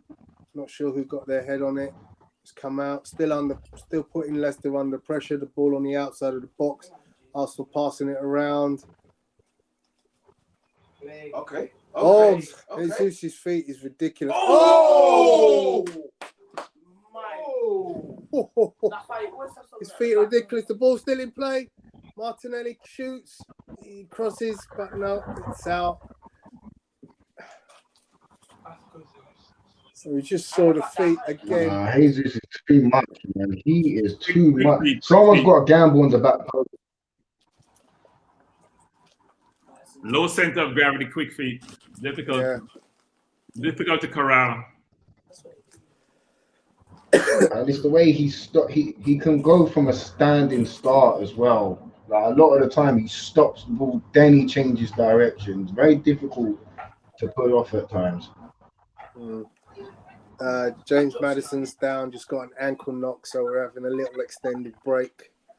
As it looked like, the boys are all going in for a water break. Now, Tony, on the third goal we scored, Tony, on the third goal that we scored, a lot of players would have just kicked the ball towards the goal, when the keeper dropped the ball. He was trying to move the ball away to create space for himself when Xhaka came in and scored. Which showed that he's thinking. Yeah, absolutely. So as I said, we're currently having a water break. Lots of instructions being given out by Arteta. Lots of communication going on between Arteta and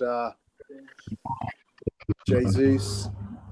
What I would give to play up front with a player like Jesus, man, you would get bucket loads of goals, man. Like, because he's always looking for either to shoot himself to score, or he's looking for a little cutback tapping cross.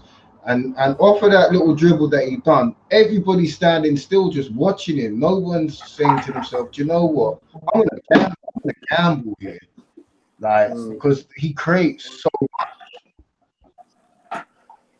So it's actually quite nice to see Granit get the goal.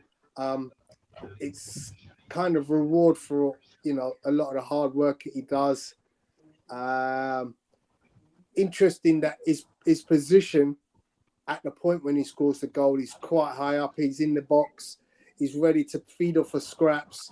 You know, just goes to show, you know, look, what would we benefit by having another player who's a little bit more goal-minded and has better feet in that more advanced position, which is why I think along the line, Fabio Vieira will be a very interesting option at that position.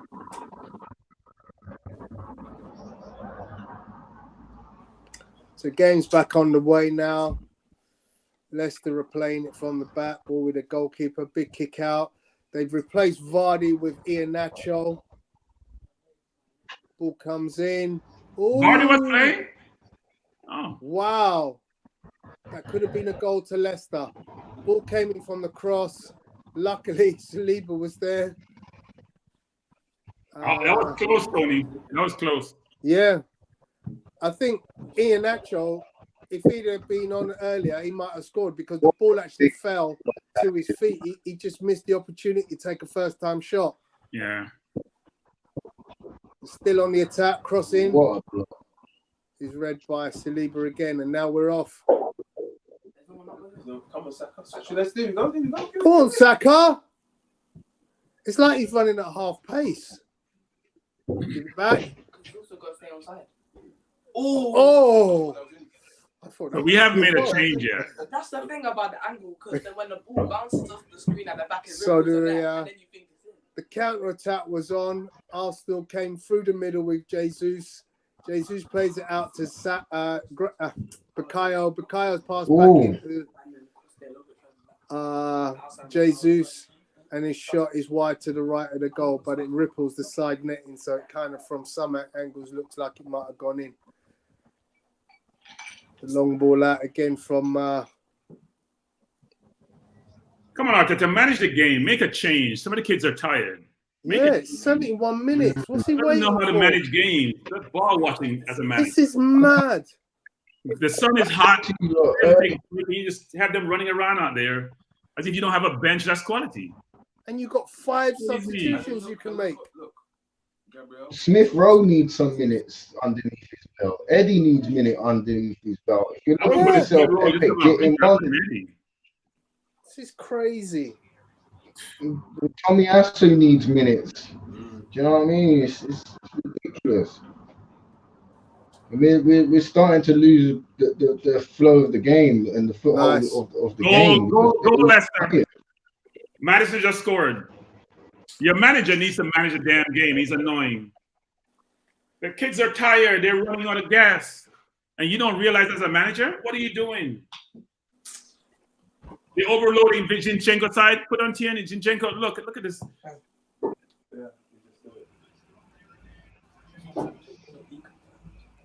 So we're just about 30 seconds behind you. Nobody following the trailing player. Nobody following the trailing player. Went inside, went back outside the Madison. Nobody's following him. And Ramsey got to save that. That's an easy shot to save. I'm sorry. Maybe it's went through his legs. It's an easy. That's a tap. That should be a goal. That should not be a goal. He mishit the ball right there. So he just removed Ben White. You needed a goal to score so you make a change. And you don't know how to manage games. Ben White's been running a few the last 10 minutes. No, he should take off Ben White. I mean, you got Tomiyasu on the bench. You got Kieran Tierney on the bench. You know, you got Pepe on the bench. You got Nketiah on the bench. You know, you should. Saka hasn't been in the game all game. Right in the field. Yeah. Make a change, man. You need legs. It's a hot day. People are tired. Trying to run him into the ground.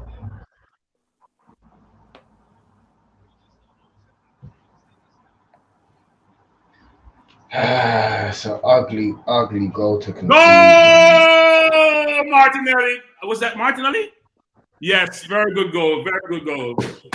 Give us a sense of relief. Wow. Right. I told you, make the changes now, innit? Just make the changes now. So Ben White's come off. Ben White came off, yeah.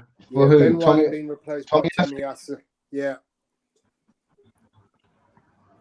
And that's on the 75th minute.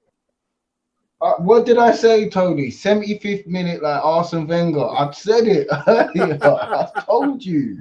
You're right, bro. You're right. Ball played to Odegaard. Odegaard to Jesus. Jesus dribble inside. Leicester converge. Play the ball wide to Martinelli. One time with his left foot in the corner. Let me see the keeper could have done better. It's an intercept by Martinelli. It's a good goal. Very good goal. Yeah, that's a One nice change, goal. though. So 2 assists for Gabriel Jesus today. 2 assists, 2 goals. Man of the match. If you triple captained Jesus today, you are laughing right about now. Man's coming up with some points today. Oh.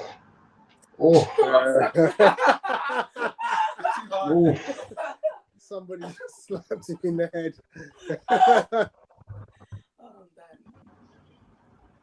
So I got to give credit because Gabriel Martinelli wins the ball in the center of the park and passes it off to Jesus and gets the return back.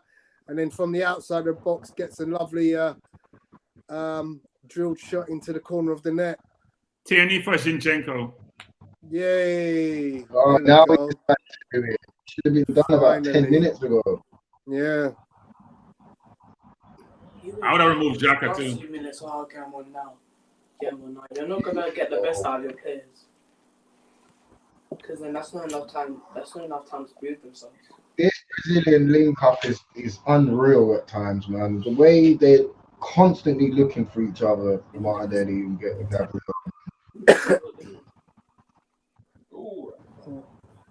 Lovely finish.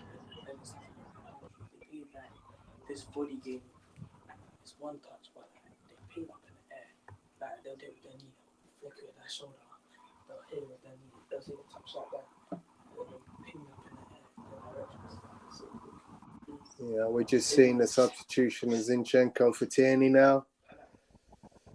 So yeah, I mean, at this point in the game, it's about managing the game.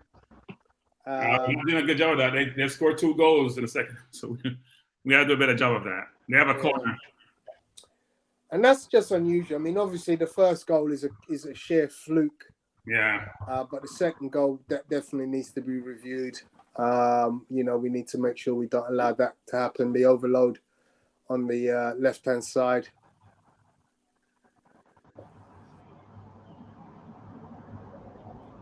Corner to Leicester. Ball come out. Left shot taken by, can't see the player's number, by Dewsbury Hall for a goal kick for Arsenal. 2 goals, 2 assists. Give him a break. He is tired. If that was in the We'll just keep him 25th fresh. minute, if that was in the 25th minute, he would have gone back to get it. I don't understand why Saka's still out here. Yeah, it makes no sense. I mean, what? All I can say is Pepe is dead food in that team right now. Because there was a time when Saka couldn't carry Pepe's jockstrap, and now he's dead.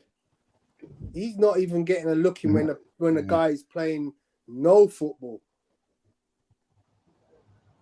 You look at a game like today and you think, Pepe could probably score a goal. The manager doesn't rate you, you're not going to get game time. Yeah, it's awful. It's awful. Yeah. And Saka should be, the question is, what has Saka done to deserve playing so many minutes today? He can take a rest. Hasn't been in the game. Yeah, if you're not having a great game, it's just not, you know, you don't have to continually blood the guy, you know, give him a break. Crazy.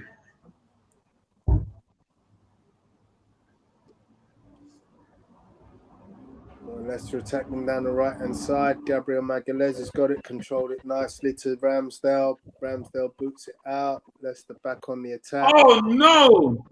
Jesus missed a sitter. Wow. That is hard to miss. All you do was take the ball down and put it in the net. Ball thrown by Tomiyasu to Martinelli. I thought you were going to say someone's got blocked it. Ball bounced, and Jesus just had to take it down and put it in the net.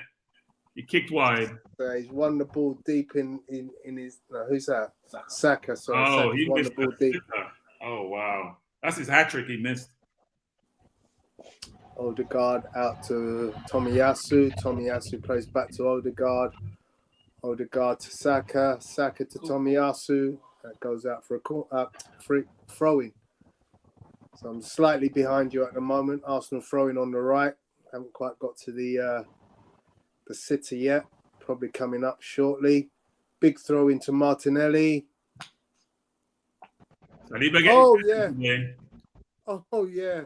That was his left foot. Yeah. If he shows some composure there, he exhibits some composure, he scored. You're playing with top of the table teams. Can't think how they had it. That was good play from Martinelli and Saka, to be honest. Martinelli has a brilliant game today. His work rate. He plays that chest control off to Saka. Yeah. Saka, takes a shot. And Nketiah is not warming up, which is interesting. No, it was last season. He got that. He just flipped it like that. And he called that as a handball.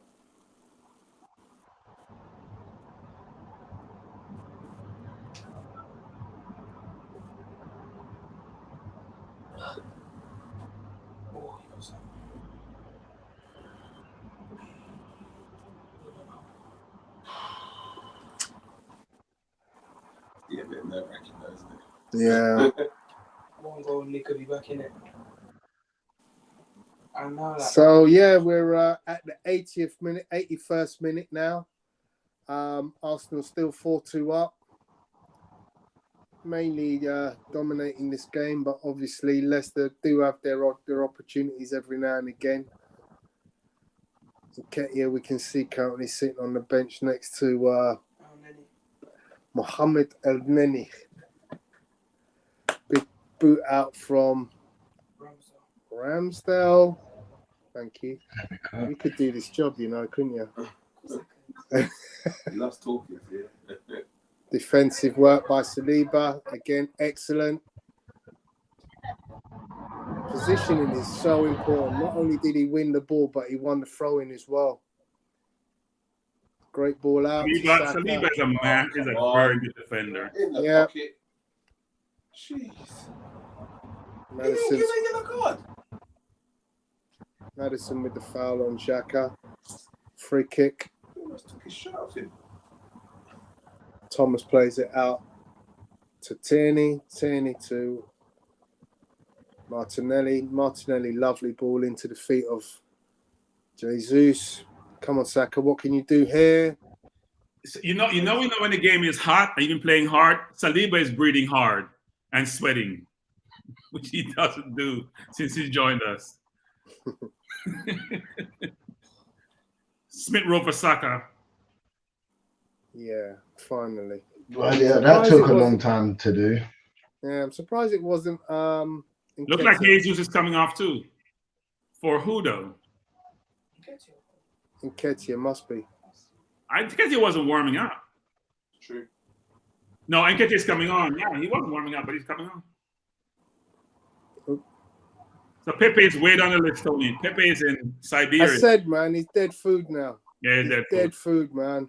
It's a shame. Yeah, I'm gutted because you know how much I love that kid. Yeah, same here too. It's unbelievable that his demise has got so great to the point that you can't get, you know, what we call, what do we call these? Redundant minutes? Garbage time. That's it. You can't even and get it is a shame, man, because he he came up trumps for us, but you know, Oh, with a player like wow. What a game from Jesus. Yeah. Universal round of applause for our man of the match. 2 goals and 2 assists. Easy. Got to get man of the match. Him or Martin? when was the last time I played that for us? Say that again, Lewis. When was the last time a player for Arsenal got 2 goals, 2 assists in a game for Arsenal? Yeah. That'd be interesting. Yeah. You'd have to be I mean, basically you got to find a game where we scored 4 goals. Hey, Partey missed a goal from Partey shot from the middle of the goal and the ball went out. No way. He's not built for scoring goals. Only He's not Partey. built. He was under pressure, but still, it's funny watching Partey shoot. I think he has a good shot, you know. It's just funny watching him shoot. So goalkeeper tried to clear, ball went into Fofana and has gone out for a corner. Just manage the game. We don't have to score anymore for the rest of the game. Chelsea want to buy him for big money, though, innit? By who? Corner to Fofana. Yeah. Oh, just seen Thomas's miss. How's he missing from there, bro? It's hard to do. It's harder to miss than to score. Come on, Gabriel. Wait too long, Gabriel. Pressure him. Gabriel, let the people take him into the box sometime and you give him a chance to pass. Force the player to make a decision, Gabriel. Don't let him make a decision. Force him. Unless you're waiting for help.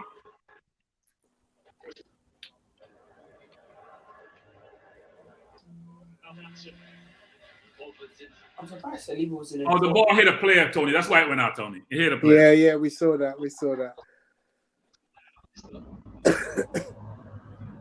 So from the resulting corner, Arsenal in possession now again. It's the 86th minute.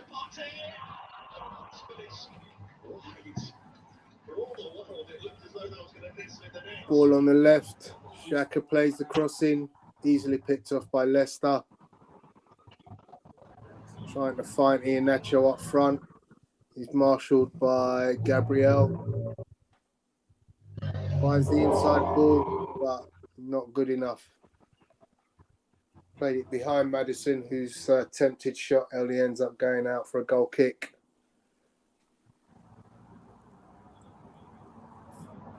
Just showing the Thomas Partey effort again. Looked like it brushed the outside of the post as well after it got the deflection. I'm not sure.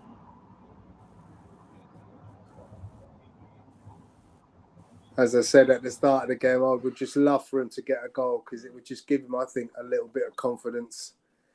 What did he score? 2 goals last year? Who? I think he got more. Thomas Partey scored 2 goals last year, I think. Yeah, I think he scored from corner. Weren't they corners though? One was a corner and one may have been a shot. I know he scored from corner one. I remember that because that came up in the documentary. And then when was the other goal?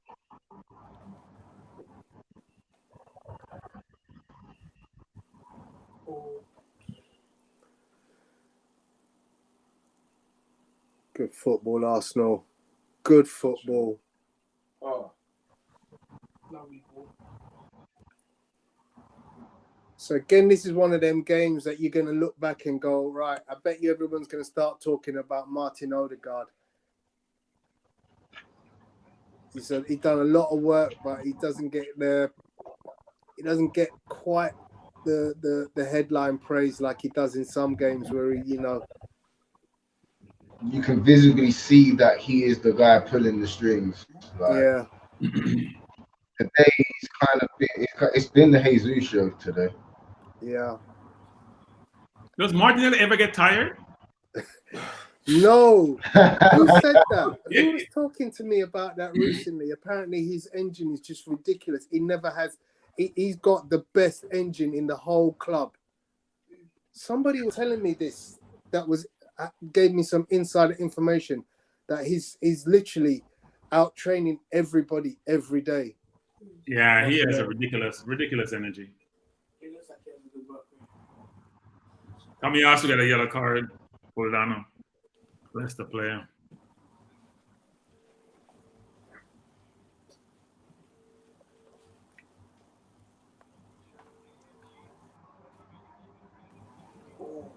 Just blow the whistle now, ref. They've had No. Oh, good shot, We, Jesus. Not Jesus. Who was that? Just Nketiah. Yeah, Nketiah just forced the save, a left foot shot. Forced the save by the goalkeeper. And now the yellow card has been given to Tomiyasu on the tackle again on Jubilee Hall by Tomiyasu. Oh, you're way behind. You're 5 minutes behind. remaining. 5 minutes remaining. Yeah, I'm on the 90th minute now, so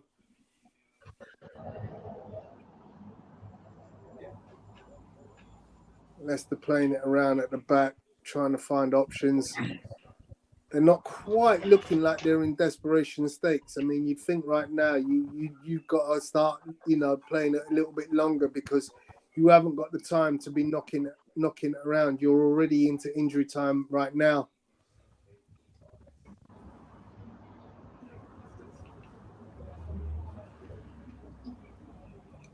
Good control. Tomiyasu to... Ooh.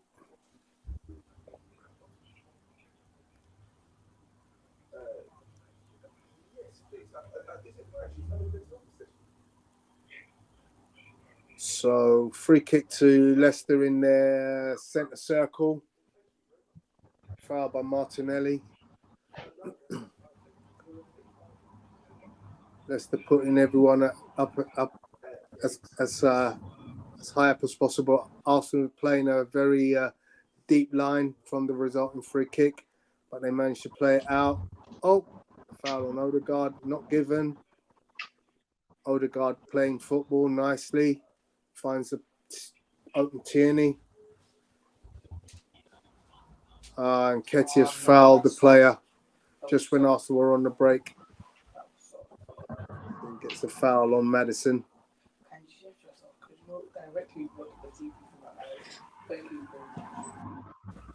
Why is that not a booking then, ref? You booked our players for less, but you're not booking Dewsbury Hall for blatantly pulling back Nketiah.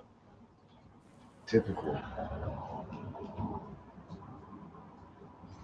I think I'm a minute behind you, Lewis. I'm just seeing the... Tony, in the good Wenger eras, we never wanted the game to finish because we were having so much fun watching good football.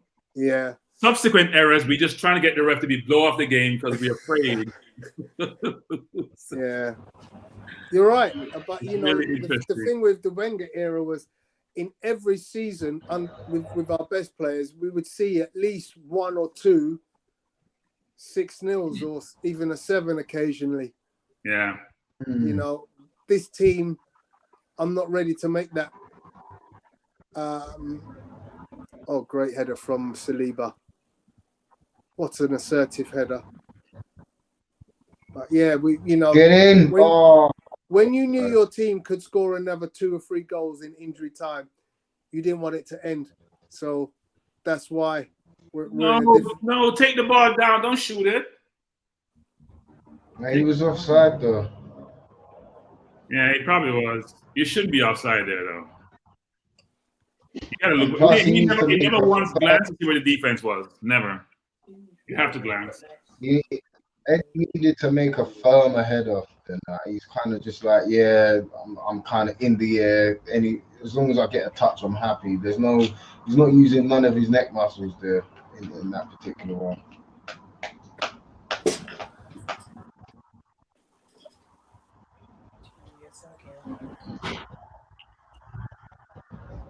Loads of space for Odegaard.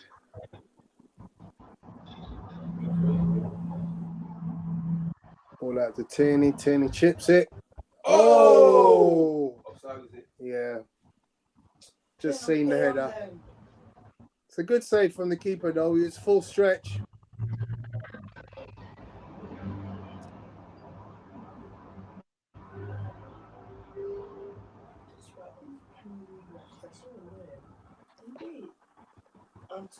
actually get to where they're supposed to be, and then they got the back. So literally in the last minute of the game now.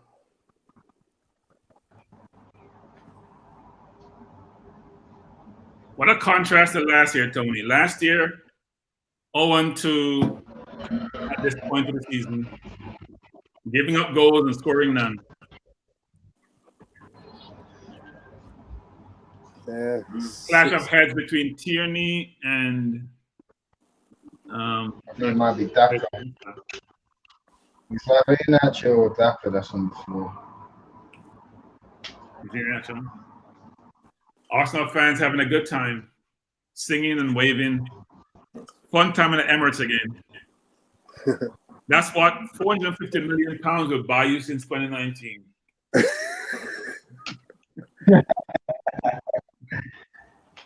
Buy you happiness. Now, somebody, I want to see what our books look like, Tony. I want to see the books. I want to see what the books look like. Are we spending a lot of money? Yeah. That's where that money comes from. And we still got to sort out Bellerin this week. We're going to take him off the books, give him away for free. Yeah, of course we are. How have I got that up? I don't know why we didn't do it earlier on in the season, in the transfer window. Now we're trying to get some money for him. But nobody wants our ex-players. Well, he's obviously wanting to go back to Betis, but they just don't have the ability to pay any money. He's willing to take a pay cut to go there. But Arsenal saying, like, you know, surely give us a couple of million. Game over. Arsenal 4, Leicester 2. Yeah, 6 goals in 2 games. I'm happy with that. Yeah. And it could have been more. Could have been, yeah. Should have been. Yeah, Jesus missed like 3 very good chances. So could have scored 5 today. It's a good thing. It's a good day. Does Xhaka ever get changed? Xhaka always played the entire game. People complain about Xhaka should not be in the team, and he plays every minute of every game, basically. Crazy. He doesn't get injured. He's always playing. Hey. He's the manager's yes man. But there's an obvious reason why, annoyingly for me, but it is what it is. Yeah. I think you should support all our players, no matter how we view their ability. We should support them while they're playing. That wasn't me saying anything. I just said he's obviously in the team for a reason, and it is what it is. That's not me. That's not me. People like 18 give me a hard time. I'm a Xhaka this and I'm Xhaka that. I support Arsenal players. I don't think Xhaka is the answer, but I'm gonna support him. He's on the field. So let me. He played well today. Let me try and catch up on some of these text messages I've forgotten. I've not been doing my due diligence. Party, how did you miss that? The score could have been 6 or 7 today. And the rest. Don't forget the Skins versus the Panthers. They're not the Skins. They're the Commanders. Yeah, no one would know who you're talking about, Apollo. I said the Skins. I know. It's showing you're dated. You're very dated. Gary says 5 or so minutes for Eddie. Damn, this needs to make changes earlier. He doesn't. It's not happening. Gary also says Pepe was done from last season. I have to sadly agree with you, Gary. Apollo says he's going to try and get back for player ratings. We're going to get back for player ratings. We're going to do fly home. Isn't it? I think he thinks I'm going to stay on there for another 2 hours. I know. Unless he's starting another stream to go player ratings. It's been organised from Arsenal. They seem slick and confident. Great energy. Yeah. No, we have our better players. That's all it is. That's why Pep does so well. That's why Klopp does so well. They have better players. Very obvious. Eddie is a menace. Him and Jesus up front would be a nightmare. I agree. Should have played it. Should have just given it a chance, you know. In a game like today, you know, play the 2 of them. Let them feed off each other. So, Gary, who would you bench then? Because Martinelli has been outstanding. So you're saying Saka should be on the bench? Clearly. No, Tony, you can't say that. It's heresy for some people. Heresy. Yeah, but we actually had that in a pre-season game where Jesus and Nketiah were on the pitch at the same time, and it worked. Yeah, no, it will work because Jesus is very, very fluid and very, very versatile. Yeah, big up to Imagine Fab all three of them Tuchel. are pressing players, right? All three have a significant amount of energy. They press really hard, and they can score goals. Yeah, big up to Fab Tuchel. Welcome to the chat. Haven't seen you. Fab Tuchel asks, "Do you think Holding will be sold?" I don't think so because we need to have backups. Plus, we don't sell the players from that era. We give them away. Chambers, all those players we give away. We don't really sell them. Big Dan, what's up, Danny, in the chat saying bringing 2 strikers on today would have messed up our entire formation today. What are you talking about, Dan? Jesus is a winger and a striker. Yeah. Wouldn't mess anything up. You can play both. Yeah.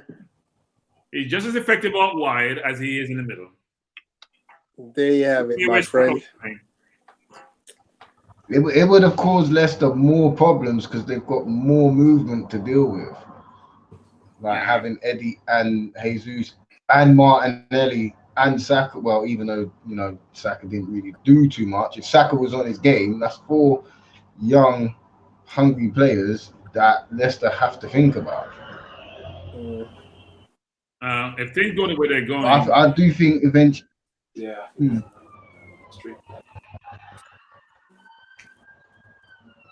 Yeah, that one is. Tony, I'm going to leave you, Tony. I'm starving. I haven't ate since I got up, so it's great to have enjoy your weekend when you play on a Saturday at 10 my time, not 3 your time.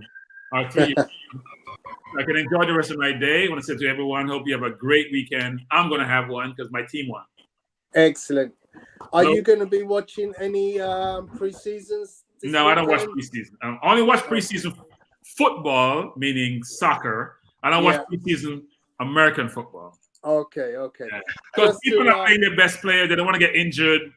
Yeah. Just to give you a heads up, my cousin played, was it Friday? No, Thursday, in the game between the Giants and the Patriots. He had a decent game. He played, obviously they started off with Saquon. They didn't play Matt Breeder at all, but he got lots of reps and he actually contributed 125 yards complete between running, catching, and kick return. And I was going to say, he's in the suicide position, the kick returner. I don't like, if I'm playing football, I'm not doing kick return. Well, kick returner is good. Punt returner is bad. Kick returner is okay. Yeah. So, look out for him. Okay. J. Sean Corbin is the name. Hopefully, obviously, fingers crossed, he's still got to fight for his position by the end of this month. I think the roster goes down to 53, so we're all hoping as a family and friends that he gets a place on the squad. But, yeah. Well, he didn't do himself anything bad if he had 125 yards in the game. I mean, he played quite a bit, frankly. Yeah, exactly. Season. Yeah, so maybe he'll make the team. And he plays for my team anyway, so that's a good thing. There you go.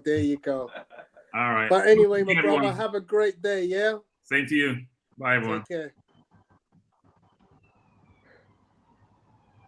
care. Lewis, how you doing, fella? Yeah, I'm all good, man. All good. Yeah, I'm still here. Can you hear me? Yeah. I was going to say, have you got any comments, anything you want to mention about the game? Well, I had us down to win anyway. It's annoying when you concede 2 goals in that fashion, but it's still early. Players are still dusting off the cobwebs and getting themselves into, match fitness. I don't think Arteta helped himself by leaving the changes so late. I think they should have been made a bit earlier, but we managed to get a goal back pretty much straight after they scored, which just shows you what character the team does have, and everybody's going to be talking about Jesus, what a play he is. I was unsure at first when we was linked to him. I was thinking, all right, then, Premier League proven, etc. But seeing him in the Arsenal shirt and him being the leading man has worked for all parties thus far.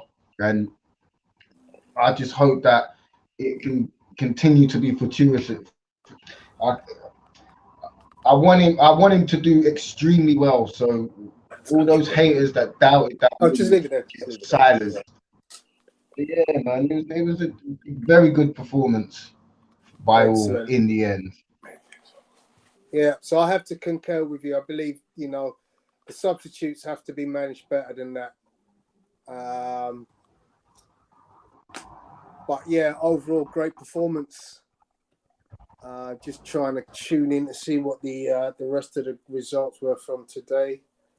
Last time we checked, Leeds were 2-2. Yeah, Southampton Leeds have finished 2-2. Wolves 0-0. Man City 4-0. Let's see who scored the goals for Man City. The last one was an own goal by Lerma. So no goal today for Ireland, yeah.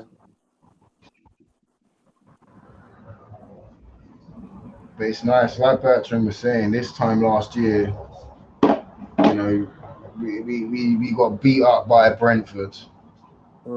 And you fast forward 12 months, we're on 6 points, scored 6 goals, conceded 2, and the football was miles better than what it was. So, Absolutely. You know, everything's working in our favour for now. But it always change. Football, the league will change again once European football kicks in. You know, Yeah. and then that's going to be the real test of our squad to see Absolutely. if they can fight on 2 fronts in 2 games in a week. Yeah. I mean, to be honest, I'm kind of excited about that because, you know, we've got players like Vieira, who else is sitting in the wings. Unfortunately, we've lost Reece Nelson for 4 weeks now. Yeah. I don't know if you heard about that. Yeah, I think, was it groin or something like that? He had a groin injury or some type of muscular injury. Yeah, I think it was hamstring. I think.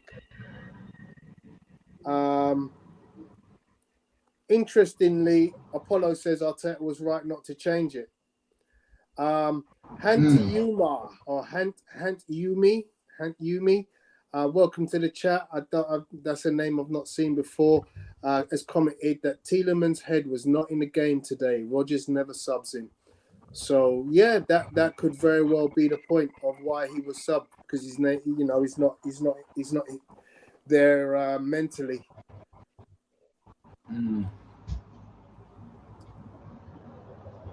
Danny agrees with Apollo that he was right not to change things.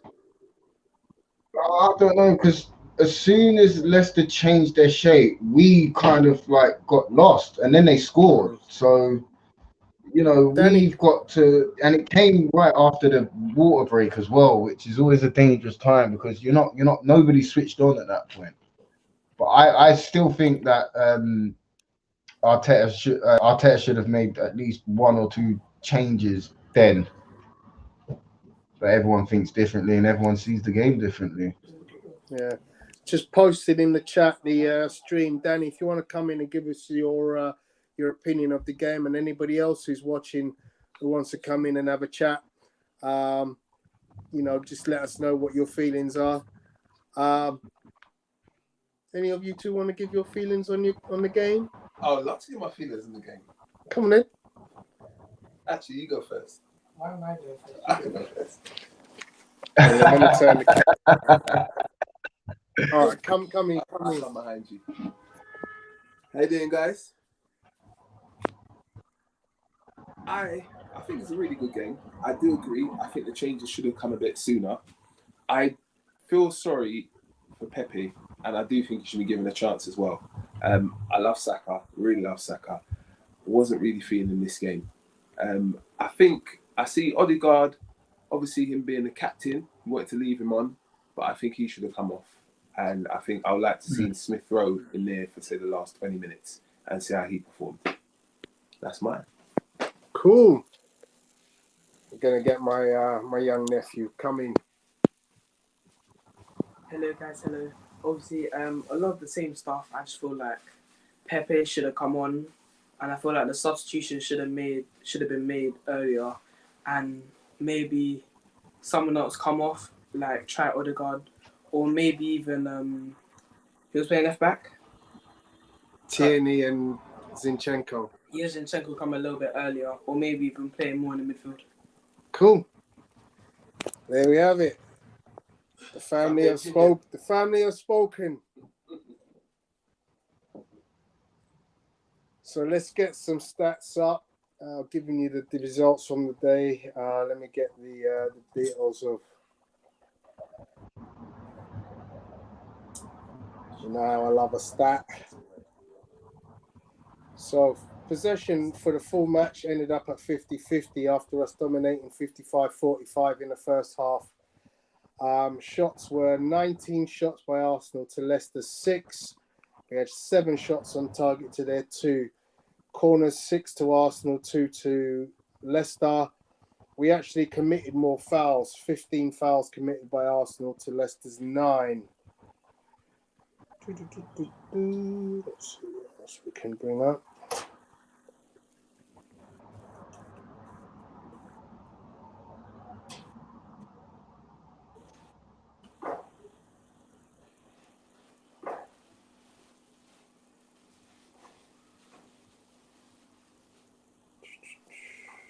So way more dribbles were successful by Arsenal, 11-2. Pretty much battered them on every start. Jesus, followed by Gabriel Martinelli. Of the 19 shots, the top shots person was Gabriel Jesus with 7. Thomas Partey had 3. Granit Xhaka had 2. James Maddison had 2. Zinchenko had 2. If we look at shots on target, 3 on target by Jesus, 1 by Xhaka, 1 by Maddison, 1 by Nketiah, 1 by Saka. Aerial duels, we were winning that at half-time. We continued to win that. We finished the game 18 aerial duels won compared to 14. As I said at half-time, because Leicester were defending more, we expected that they would have a higher tackle rate. They won that by 11-8. The person who was dispossessed the most was Gabriel Jesus 3 times, Granit Xhaka 2 times, and then a bunch of Leicester players. So overall, very good game. I'm on who scored for the statistics, and of course they do have their own marking system, which is based on the statistics that they use in the game. But based on their statistics, their man of the match was Gabriel Jesus, got 9.0. And I'll be honest with you, I very rarely ever see a 9.0. 2 goals, 2 assists. Next up was Martinelli with an 8. Followed closely behind by Granit Xhaka with 7.8, a goal and an assist, and hit the bar. Wait. Granit Xhaka got a goal and an assist. Did I hear you right? He assisted the first goal, he scored 1, and he hit the post. Oh my Lord, I'm never going to hear the end of it from the Xhaka fans. But their credit, you know what I'm saying? He played well. You know what the funny thing is, though, Lewis? What do you think Apollo's going to grade him? It's going to be an NA, non-applicable. He's going to delete him straight. I can already tell. Oh, man. So Dan Sharp, welcome to the chat. Dan says, should we be trying to aim for the Liverpool and City's 70-80% possession in these games, or are we just doing our own thing? I think this is not the ideal game to be going for that 70-80% possession. No, that's wrong. We should be trying to get 70 or 80% possession. That means you have to move the ball better. But I kind of feel like the heat today made a difference. 18, welcome to the chat. How you doing, fella? Who scored? Don't hand out nines. Absolutely. I can't remember the last time I've ever seen a 9 on who scored. So, you know, great performance by Gabriel Jesus. Xhaka is the luckiest man alive. Please tell me why. I'm not really sure why that comment is warranted. So it kind of needs. I look at it this way, Tom. Oh, I see why he said goalie dropped the ball in his goal. Yeah, you're right. But you got to be in the right place at the right time to capitalize. And if you look back through the game, Xhaka has been instructed to take more of a gamble while Zinchenko comes in to slot into his position. Yeah. You know? And it's no surprise at the start of the game, he was like the last man onto the ball from after a few moves. I'm thinking, hold on a minute, what the hell is going on here? Like, Xhaka's very advanced today. And lo and behold, he gets his goal. So it's probably something that they've been working on in training. And you know what? The funny thing you say that, because when you look at the All or Nothing documentary, you can see that they're all about that press. They're all about filling the other half of the ball of the pitch with our players, you know? Yeah, and everything must be forward. I keep hearing Arteta saying, play forward, stop playing back, play forward. And I think it takes a long time for the players to understand, you know what, if we play more forward, we got less pressure at the back and we put them under pressure. And then they have to worry about what we're doing rather than the other way around. So 18 says Granit gave the ball away 4 times in the first half. He was sloppy. But when I look at Granit Xhaka's statistics today, 2 shots, 1 goal, 2 key passes, and 88.4% pass accuracy. Won 1 aerial duel, had 57 touches, and a rating of 7.78, a goal and assist, and hit the bar. I mean, can you or should you be complaining about Granit Xhaka in a game where he gives you that kind of performance? I don't think you should. No comment. On that, Tony. He goes on to say, and let's just look at this, yeah? Granit Xhaka had 57 touches of the game. Bukayo Saka had 43. Didn't score a goal, didn't get an assist, didn't hit a bar. Yeah? So if you're going to be levying sloppiness and bad game, you shouldn't be giving it to Xhaka. You should be giving it to Bukayo, because he's actually the guy that didn't have a great game. 43 touches from his position is pretty poor.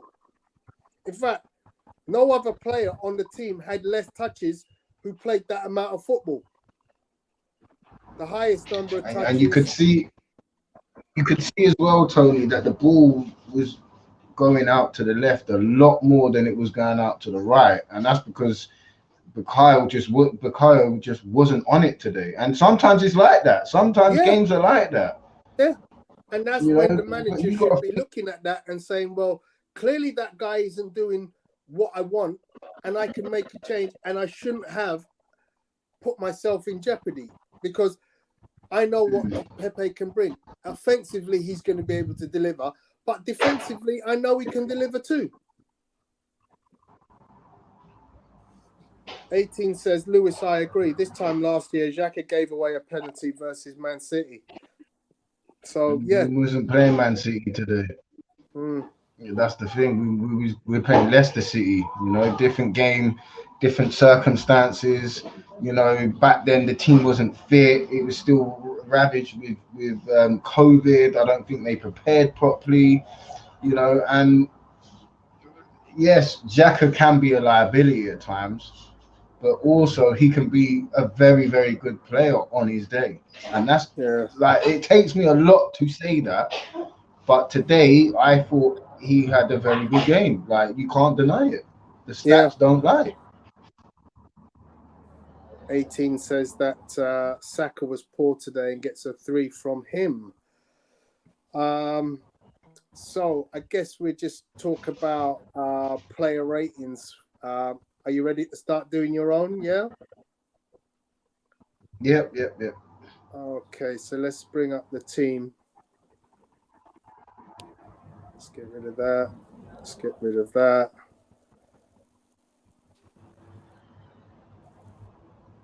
So, do you want to go first? Do you want me to go first?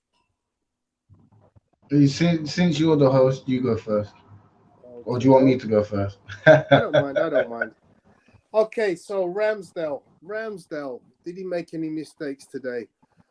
He could have got that second goal, probably a little bit too far forward for the first goal.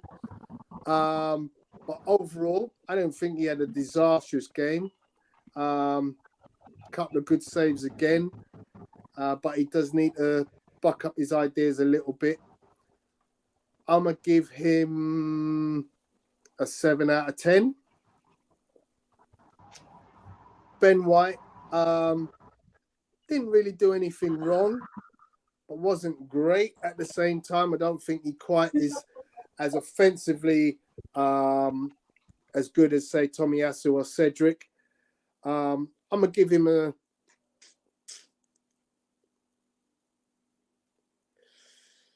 what should I give Ben White? 6. I'm going to go William Saliba. I'm going to give him a 7. Not quite as solid as he was last week.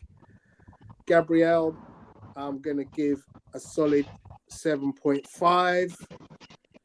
Zinchenko, I'm going to give him a 7. Thomas Partey, I'm going to give him 6.5. Granit Xhaka, I'm going to give him an 8. Did you just fall over there as I said, gave Granit Xhaka an 8? Bukayo Saka. No. Actually, no, before I go to Saka, I've got to go Odegaard. Odegaard, 6.5. Saka, unfortunately, poor game for me. Give him a 4. Martinelli gets 8.5. And Gabriel Jesus gets a 9.5 for me. Okay. So for me, Rams. Go on, sorry. No, that's it.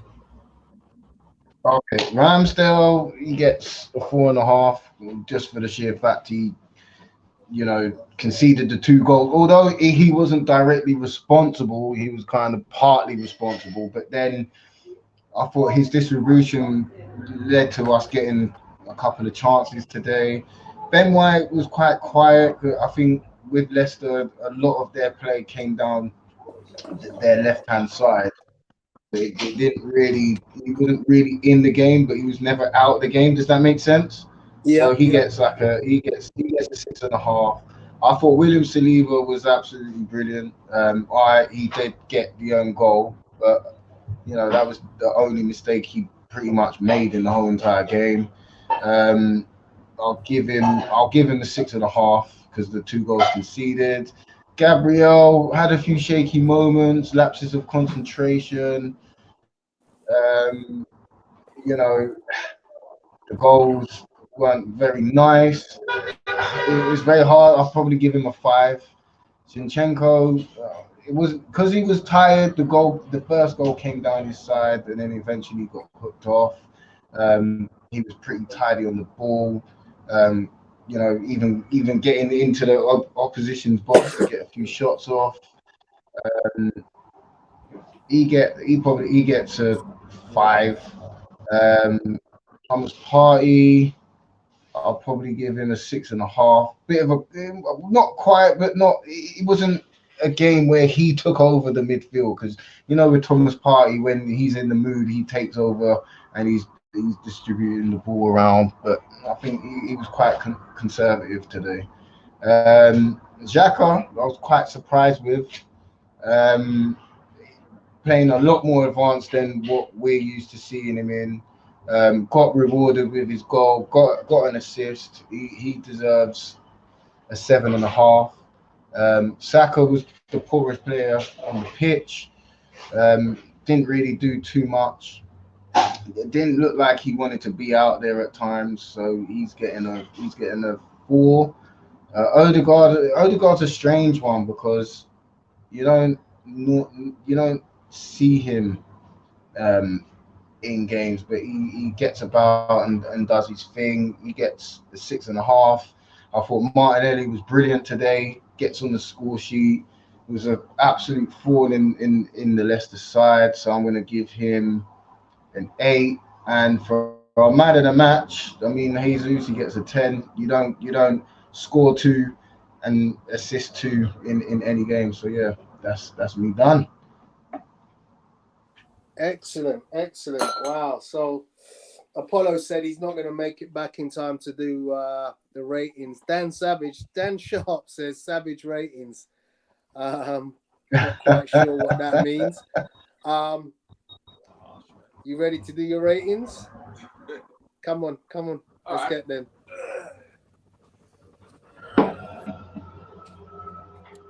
Go ahead. Here's the team. All right, Ramsdale. Personally, I think the second goal was pretty poor between his legs. I think he wasn't as strong as he could have been and has been in the past. And I think he's actually partially at fault for the first goal as well. So I will give Ramsdale a 5. That's harsh, cuz. To be honest, he hasn't. You're supposed to be the rock in the rock at the back. Okay. And I don't think he was that rock today. Okay. I'll give Ben White a 6. He was okay. I don't think he done terribly. He done pretty decently. We did nothing outstanding. I think you were harsh for Saliba, only giving him a 7. I thought Saliba was really good. I'll give Saliba a solid 8. Okay. Gabriel, 1 or 2 I agree with. Is it Lewis? Lapses of concentration. So, and bits where he could have been slightly stronger up there. So if I give Saliba a solid 8, I'll give Gabriel a solid 7. Zinchenko, I'll give him, I think he done really well, but started to fade towards the end of the game. And unfortunately, I have to say, along with Ben White, a lot of it seemed to come around the left side. So if I give Ben White a 6, I'll give Zinchenko a 6.5, maybe 7. Let's go 6.5. Xhaka, I think he played quite well.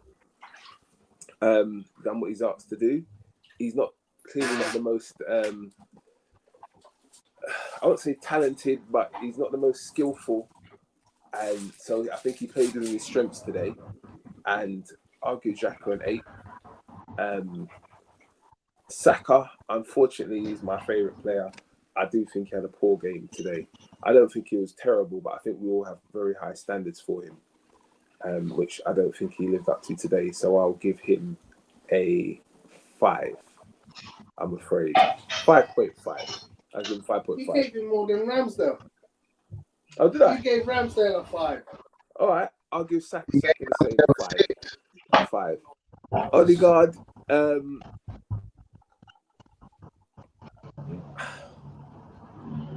I think he was effective in what he was doing, but to me, he didn't shine particularly much, particularly in this game. But I think he played well. I'll give Odegaard a 7, a solid 7. Martinelli, good game, And a goal. and a goal. However, I don't think he worked for Fana after he got the yellow card, which is disappointing, which I think he should have. But I'll certainly give him a solid 8. And I'll give him a solid 8. No, but bottom line is you got a guy on the card. He's on the card. He should look. He did one more thing and you bump him down. You should have him. You should be looking to working to get sent off. That's what you should be doing. All right, in my view, a solid 8. Okay. And of course, Gabriel a 9.5. Yeah, excellent. All right. Razor sharp he is. There you go. Up you go, young man. Hello. So starting off with We have Ramsdale. I think he played alright. He could play better. I'll give him. Obviously, that second goal was pretty bad. It was poor in his half, but I'll probably give him like a 6.5 or a 7. Ben White. I feel like he played quite well. He did. His passes are they were quite good, but I feel like he slowed the game down too much, and instead of playing it out to Saka, he tried to go more inward and go with the other options, which is all right, but not for every time, because then he starts to become a little bit predictable. I feel like I give him a 7. Saliba, I think he played really well, but he was really unlucky on that header. Even though I think it was a good header, but I think it was just in the wrong goal. Not much you can do about it. But for that, I give him an 8 because he had some good tackles and a solid performance. Zinchenko, I feel like he played well. I feel like some bits were a bit sluggish or a bit lazy, and I feel like he could have done more on the ball. But I feel like he warmed up to the game a little bit too slowly. And for that, I give him a 7 or a 7.5. Gabriel, same thing with Gabriel. I feel like he could have done better today. Saliba definitely covered for him. But I feel like Saliba did better than him. But I feel like he could have done more. So I'll give him a 7.9, almost an 8. Partey, I feel like some of his shots, like they were just too bad. Some of his shots are too bad. Apart from that, he played pretty well. I feel like he could have got more on the ball. I think he could have controlled the game more. But for that, I think that's it. I think I'll give him a 7.5. Xhaka, really good goal. Already matching up to his past season stats, which is quite good. And I think for that, I think he gets an 8. I think he gets an 8. Cool. Saka, obviously, as I've said, I don't think he played too well. I think he could have done better. And obviously, he didn't play terribly, but I feel like he could have lived up to the rest of the team's ratings a bit more because they did it. I feel like the rest of the team outperformed him. Odegaard, top performance. I give him a 6.5.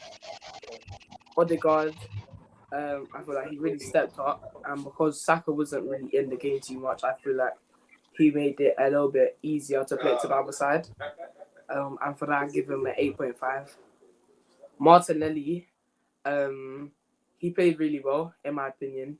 I think if he didn't get Jesus didn't get man of the match, it definitely would have been him. Obviously, it's quite hard to follow up a performance like that, but I feel like he did his best to do it. And for that, I give him a 9. And Jesus, I give him a 9.5 only because there was a few chances that he missed that he should have scored. And like simple finishes that just slipping them away or just being a little bit stronger when they're coming at your feet or playing to other people. That's it. Excellent. Thank you, Omari. We lost you. We lost Amari for a little bit there, Tony, towards the end. Yeah, I think we didn't catch the what he said about Jesus and parts of Martinelli, Odegaard. Sorry. Okay, so with the Jesus, he said he gave him a 9.5, and he could have got better had he finished some of the easy chances that he had to complete the hat trick. Which is fair. I think that's why I also gave him a 9.5 as well. What did you give Odegaard? 8.5. 9. You gave him a 9. I did give him 8.5. 8.5, yeah. And Martinelli, you gave him a 9 as well, didn't you? Yeah. So, yeah, guys, I mean, I see Apollo's putting some chat in now. Let's see where he's at. He's 10 minutes away at 5:26. So he should be in any second now. So what's he saying here? Sally deserves, but Saliba deserves an 8 today. I'm not sure what that was meant to. Saliba deserves an 8 today. That's what he was meant to say, right? Saliba deserves an 8 today. Yeah, no, he had a solid game, all but bar for that one small error. He had a good game. Apollo says, you guys need to watch what Odegaard is doing off the ball. Too much focus on offense. I mean, obviously, Apollo, you're there at the game, so you get to see some of the things that we don't. And you know what? There's such a difference when you watch a game live because you can track a player and see what they're doing off the ball, which you don't get to see when you're watching on TV. So, you know, it's sometimes, you know, better to be there. You know, obviously you don't get the atmosphere as well that you get when you're at a match. But hey, it is what it is. I think Apollo should be with us anytime very soon, so I'll probably just hang out for him for now. Sorry, Lewis? On Odegaard, I expect him to be working off the ball. Like, I expect it. Like, that is bread and butter. That's the foundation of teams. Like, you're meant to work off the ball, and he does work his socks off the ball. Yeah. Like, but I want to start seeing him getting assists and getting on the score sheet a bit more regular. Like, it's not beyond him. It's within his capabilities, and I think once he starts doing that a little bit more often, then he'll get higher marks from people. Thank you for your contribution today. Thank you for both the drinks and the appearance on screen. So yeah, I mean, I agree with you, Lewis. You know, the effort is just your basic. It's your starter, isn't it? Really, you know, you play for Arsenal. You're meant to put blood and guts into every performance. You're supposed to work yourself into into the ground, so to speak, in terms of giving maximum effort. Those are your, as Mikel Arteta says on the 1-to-1, those are your non-negotiables. And it's interesting that on that all or nothing, he said, you know, the reason that he had to sack Aubameyang was because he went against those non-negotiables. So and then you know you kind of look like a fool if you go against your own rules and you bend it. Like, there is nobody above the club, not even the manager. You know, and the manager has to set the standard of what he wants the players to do. Or in any company, you want the manager to be setting an example for the rest of the Yeah. So fantastic, lovely. Any last words? I know Apollo's going to be joining us any second, but as soon as he joins, I'm going to let him just splurt all he has to say. I got comments out. Yeah, no, who's the next game? I haven't actually checked. Good question, actually. I don't think it's anyone.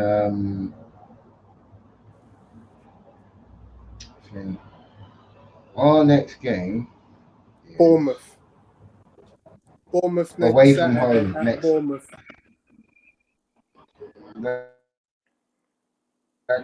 That can go one of two ways. We'll either turn up and we'll do a similar job to what we did with Leicester, or we'll have a complete horror show. But I don't feel that we have a horror show performance in us. No, I agree. At the moment, the way that we're playing. Oh, Apollo says it's Fulham. I think Arteta will look. No, Fulham's the week after, my friend. That's the 27th, because I'm actually at the game on the 27th. I've just checked. It's Bournemouth set 5:30. Cool. So, if you want to jump right, off, I'm gonna say my goodbye. Yeah, thanks very much for joining me, buddy. Appreciate no worries. I'll try and join in as much. Thank you. I'll try and join in as much as I can this season. If I'm not going, I'll jump on the stream and that. Thanks for having me on. No worries, buddy. Have a great weekend, yeah? And yourself. Up the Arsenal. Come on! So that was Lewis. Yeah, I mean, Apollo is probably setting up right now. He'll probably be with us in literally any time, any second soon. I don't know how he's managed to get home from the Emirates in that quick time, but hey.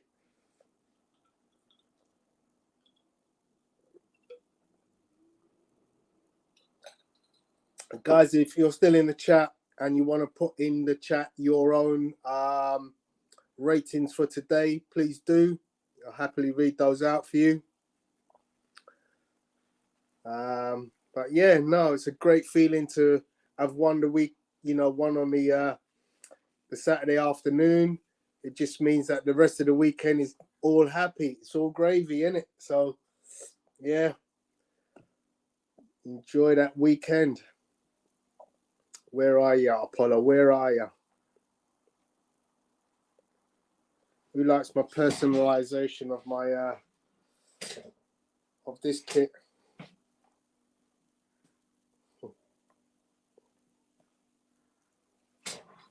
Yeah, right.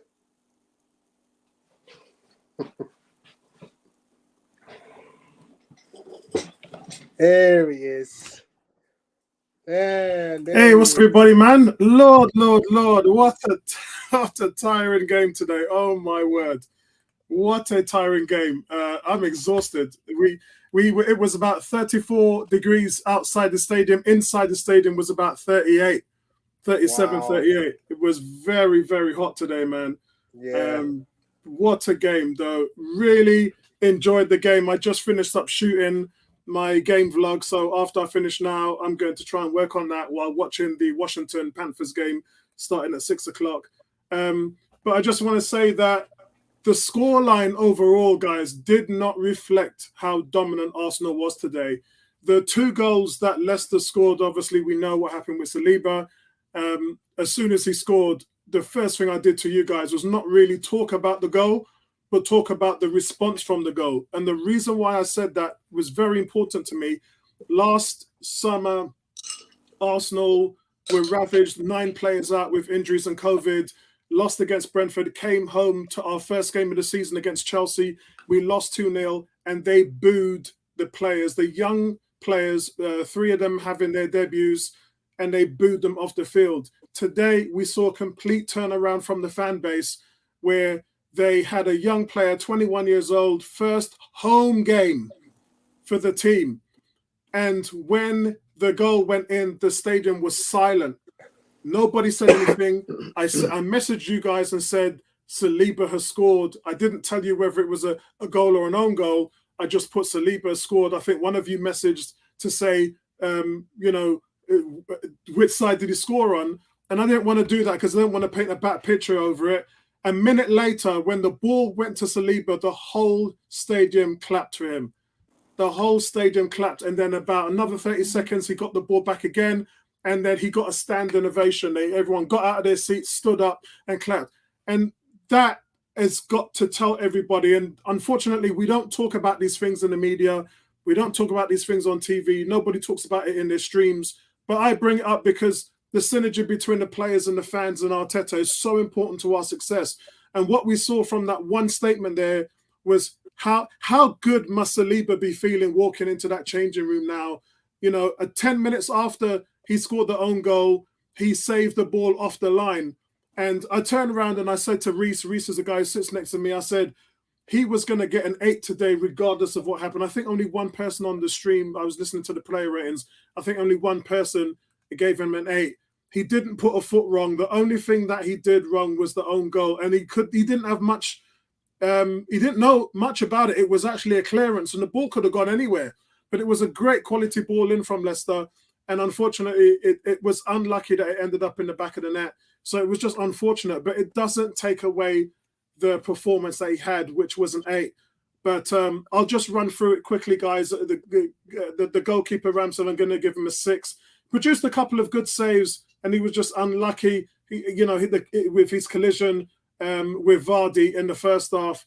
I think he could have done better on the second goal, which is why he only gets a 6. But Ben White, again, solid outing.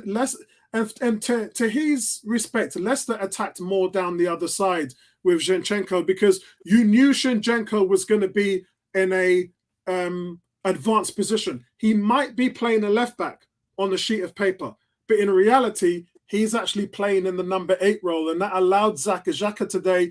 We haven't seen Xhaka on the 6-yard spot inside the 6-yard line. He was so advanced today, and he hasn't really been able to do that because he has been in that natural number 8 position, which many people say he's been a passenger.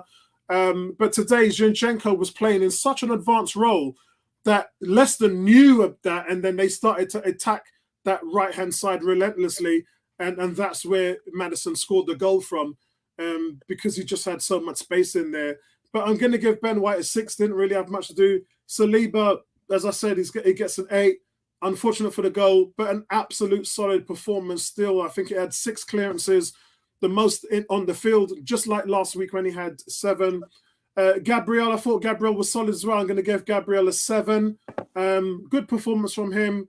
Still the heart of the defence. Just his distribution needs to improve. I think Saliba is much more of a assured player with his distribution as Gabriel is. And Gabriel, again, another good chance, nearly scored from a set piece. Zinchenko, I'm going to give Zinchenko an 8. I thought Zinchenko was outstanding today. The way he was neat on the ball, tidy. He didn't take chances. Wherever he went with his distribution, he was assured. He didn't take any chances. Everything was high percentage passes into the box. And when you play possessional football, that is so important to a team to maintain possession, not lose the ball. He just took up really good positions. Another good. I tell you, if Tierney starts against Bournemouth and Fulham, this guy plays the number 8. That's where it is for me. He's such a clockwork player when you talk about possessional football. I move on to Martin. No, I move on to Partey. I thought Partey had a bit of a mixed bag. Him and Xhaka gave the ball away a lot in the first half. I thought we were losing the midfield battle in the first half an hour, but Xhaka and Partey improved as the game went on. I'm going to give Partey a 7. And what he lacked in this game was just a crisp passing. He bodied a lot of players in the midfield, but there was just that 2 or 3 times where you expect him to play the ball on, and he just didn't have that crispness in his game to wholly control the midfield. He got better as it went on, but he gets a 7. Xhaka, I think it's hard to say when you talk about Tielemans versus Xhaka. Xhaka was the guy who really stole the limelight here. Outside of the assist, I mean, Martinelli, what a lot of people were saying sitting next to me, Martinelli assisted himself because it was so good what he did. But you got to give Xhaka that anyway. But for the goal, yes, the goalkeeper dropped it, but Xhaka was in position there, which he never, ever is. But he was allowed to be in that position because of how Zinchenko was playing. Good on the player. I'm going to give Xhaka a 7.5 today. Got in him today. And that's the first review I think I've given him in 2 years.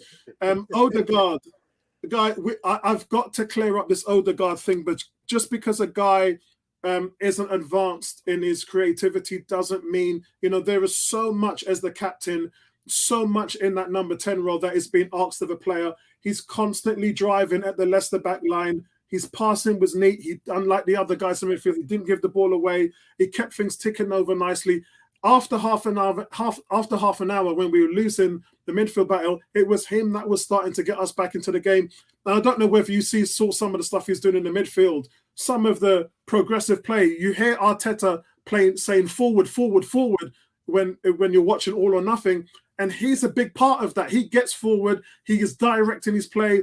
There was one thing he done in the midfield when the ball came to him and he squared it. He had 2 players on him and he dummied them and the ball went straight to Martinelli behind them, and everybody in the stadium just gave him a standing applause.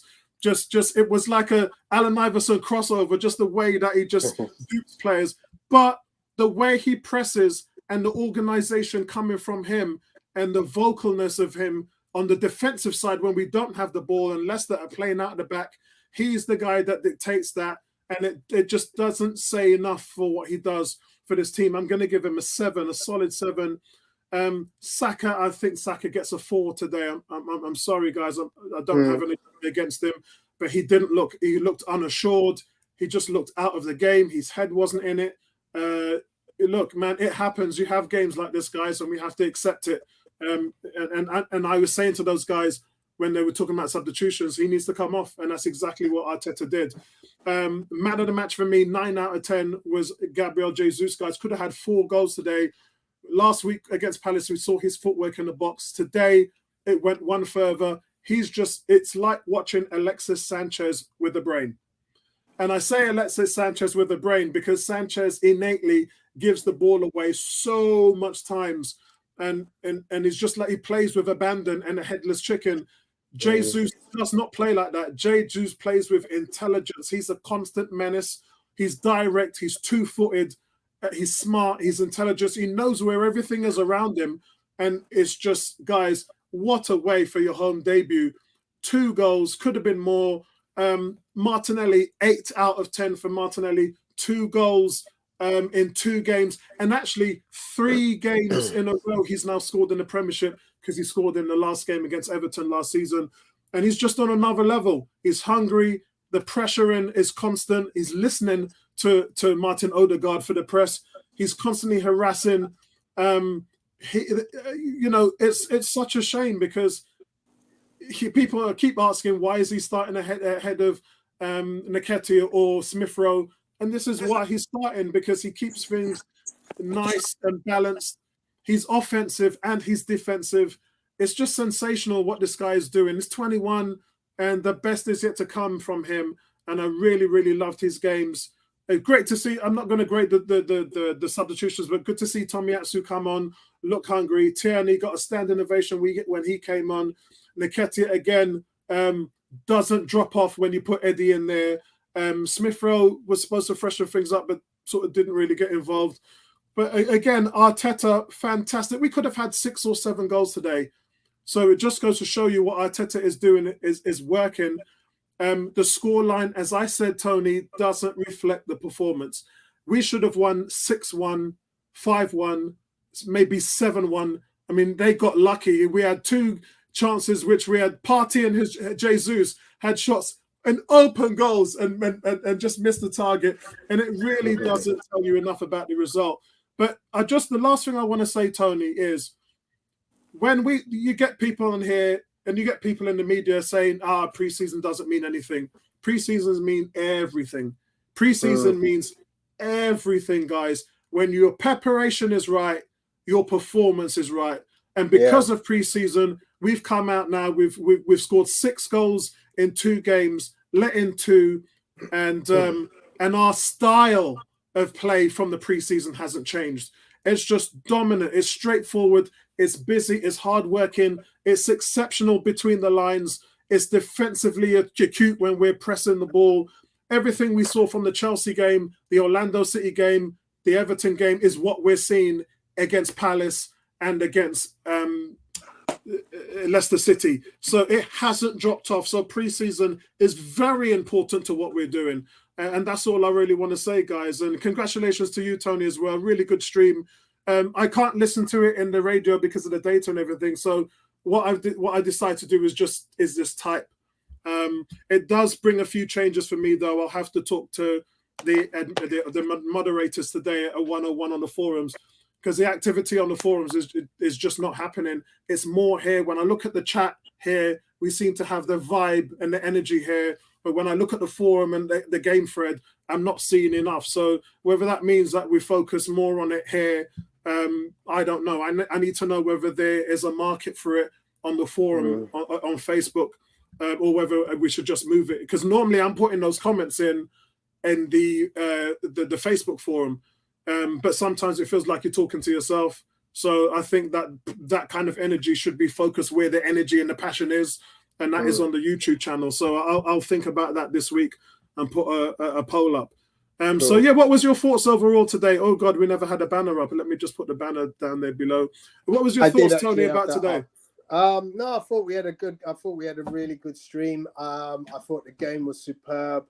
You know, as you said, we could have won this 6-1. I'm very, very enthused by what I've seen.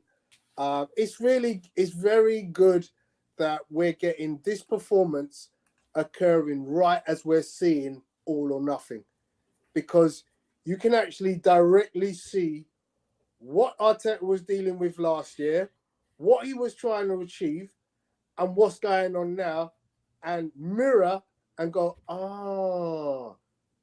So there's lots of magic moments going on for us as Arsenal fans where, I find All or Nothing to be amazing. I love it. I can't get enough of it. Yeah, for you guys out there listening, I think we're going to do a stream tomorrow based on All or Nothing. We do have to talk about it and discuss. It is a little bit of a deeper conversation, not so much about football, but more about man management, personnel, and the biggest thing for me, which is accountability. And we're seeing that all reflect on the pitch now. So as Tony, you just alluded to, there's a lot of things going on in the hearts and minds of our players, managers, and front office. And we're seeing the end result of that on the pitch. And remember, guys, and I always talk from being a manager myself as a perspective, always, a lot of fans are focused heavily on the result. But most of the people in the front office and the coaches and the manager are focused on the ethics and the challenges, the accountability, and what kind of makeup makes champions, builds winners. And that's where you get the result. The result just doesn't pop out of thin air. The result that you see on the pitch is a personification of what happens on the training ground, in the classroom, one-to-one meetings, and all those different things. And that's what we have to discuss. Yeah, that's what we need to talk about. For sure. I've got an interesting thing to mention. By the way, just thank you also, Jerome, for your comment. Stay ready, so not having to get ready. Great comment. So yeah, I kind of looked at today's performance and thought, well, yeah, I'm happy with that. Scored 4, unfortunately conceded the 2. But I also noticed that Man City won 4-0 today on their home soil against Bournemouth. And I then thought to myself, well, let me contrast the two, because I've not seen a 9.0 in an Arsenal who scored ratings. I don't think I've ever seen one. Do you recall ever seeing it? So we know how difficult a 9.0 is. Yeah? So I thought to myself, just out of interest, let me see what Man City scored. And to my shock, Kevin De Bruyne today scored 9.3. Wow. And it just made me think, that is the difference. There's a huge difference between Man City and Arsenal. And when I look at things, some of the statistics today, obviously Man City, we know how they can possess the ball. Their possession stats are ridiculous. And there are things that I look in their stats and I just go, wow, I can see what Arteta wants to do. But what he has at Arsenal and what Pep has at Man City is clear to see in our two stats. I swear to God, if I could pull the two stats of the two teams up today, we won 4-2 at home, they won 4-0 at home. No player has their least pass accuracy, their least is 90.2. They have 92, 93, 96, 90, 90, 97, 90, 94.7, 92. 100% from Erling Haaland today. Here we go. 89.7 from Phil Foden. And that's it. If you were comparing that to ours, we have some of our players are in 60s, 70s. Majority are in the 80s. But their team are all in the 90s. Yeah? And that's why they've won 4 out of the last 5 titles. Yeah. And then I go, well, look how much they're passing the ball. And look how many times each player touches the ball. Our top player touching the ball, I think today was... I think it was Martinelli. I think he touched the ball somewhere in the region of about 80 times. And when I look at Man City's performance of how many players scored over 80 touches in the game, Kyle Walker, 87, Nathan Ake, 99, João Cancelo, 114. I've never seen a player on Arsenal ever get anywhere near 100 touches of a game. And you have to read, what is that telling you about how fluid their system is to work? Yeah. You thought that was high. Kevin De Bruyne only touched it 71 times. Gundogan touched it 49. Rodri, 102. Mahrez, 85. So it says here that Gabriel Zinchenko both had 55. Wow. And then William Saliba with 53, and then Thomas Partey with 46, Xhaka with 43, and Odegaard with 43. So and they got 1, 2, 3. They got 2 players over 100, 3 players over 80, 1 over 90. It's just wow. Oh, so you're talking about for percentages? No, just the touches. Oh, just touches, yeah. Because percentages, Zinchenko was 96.4%. Odegaard was 90%. Gabriel was 92%. That's astonishing. But you can see that's the aim. That's what you're looking for, isn't it? When you're looking at saying, how do I get this team better? Well, they have to pass the ball better. They have to retain it. They have to get it moving quicker. Because you can only have those touches if the ball is being moved really quickly. Yeah. And that's why Arteta on All or Nothing keeps saying forward, forward, forward, forward. Because when you look at the mindset of a Theo Walcott or a Gabriel Jesus or a Nketiah, what do they do as soon as they get the ball? Or an Alexis Sanchez, what do they do when they get the ball? They just go north. Yeah, it's almost like a quarterback handing off to a running back. If you dilly-dally and go to the sides, you'll most likely lose the yardage. But if you're north and south, that's the only way you'll just continuously pick up yards. And in the football terms, it just means being on the front foot and being attacking minded and trying to dominate a defense. What people have to understand, defenders like you if you're not running at them. If you want to, if you don't want to run at defenders or penetrate them in any way, defenders will be your best friends all day long. Absolutely, they'll take you out for a drink after the game, pat you on the shoulder, shake your hand after 90 minutes. Good game, good job, lads. But if you're constantly running at a defender, it is not. It is. I mean, right now, those guys for Leicester are absolutely having nightmares about what was going on today. But just Zinchenko was so special just from the standpoint of him being a hybrid 10 in that number 8 spot. And we just need that because, you made a comparison with Man City. How many of their players are high passing stats? How many of their players are affecting the flow of the game? How many of their players are accountable when it comes to the stat sheet? Last year, we had Odegaard, and that was it. Odegaard, one player.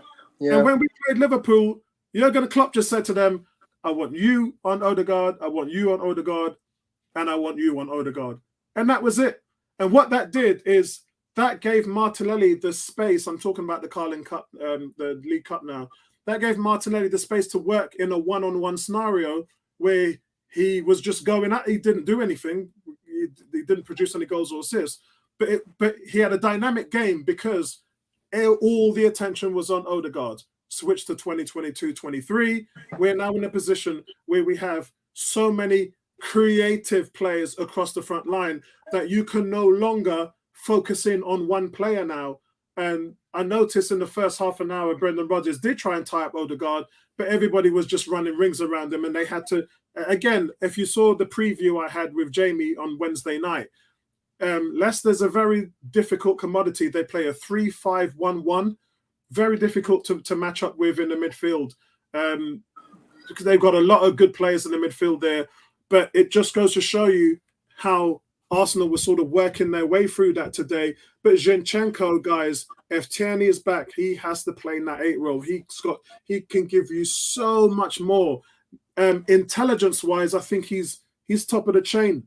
Him and Odegaard, as far as being smart with the ball, in possession, where the ball goes, the weight of the pass, things like that. I think he's up there as probably the best in the team with Odegaard.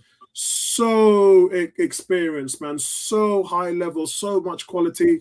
And to think, guys, this is just the beginning. We're just seeing the crops of it. We've not really seen the end result. they're still trying to figure each other out. It's a beautiful thing, man. Right, I'm gonna love you and leave you. I need to eat some guys. food. I bet you had Excellent. a nice Caribbean down at the ground. Nice. So yeah, for real. You know, I do my jerk chicken all day long and rice and peas. But guys, listen, thanks for tuning in to Tony, and thanks for supporting Tony as well, and the other guys here on the stream. And tomorrow let's talk about this. It's a subject we need to talk about. I don't really see anybody else on YouTube kind of doing anything about it, but I think we need to address it. A lot needs to be said. So let's try and do that tomorrow. Okay, guys, see you later, man. Nice one, guys. Cheers, everybody.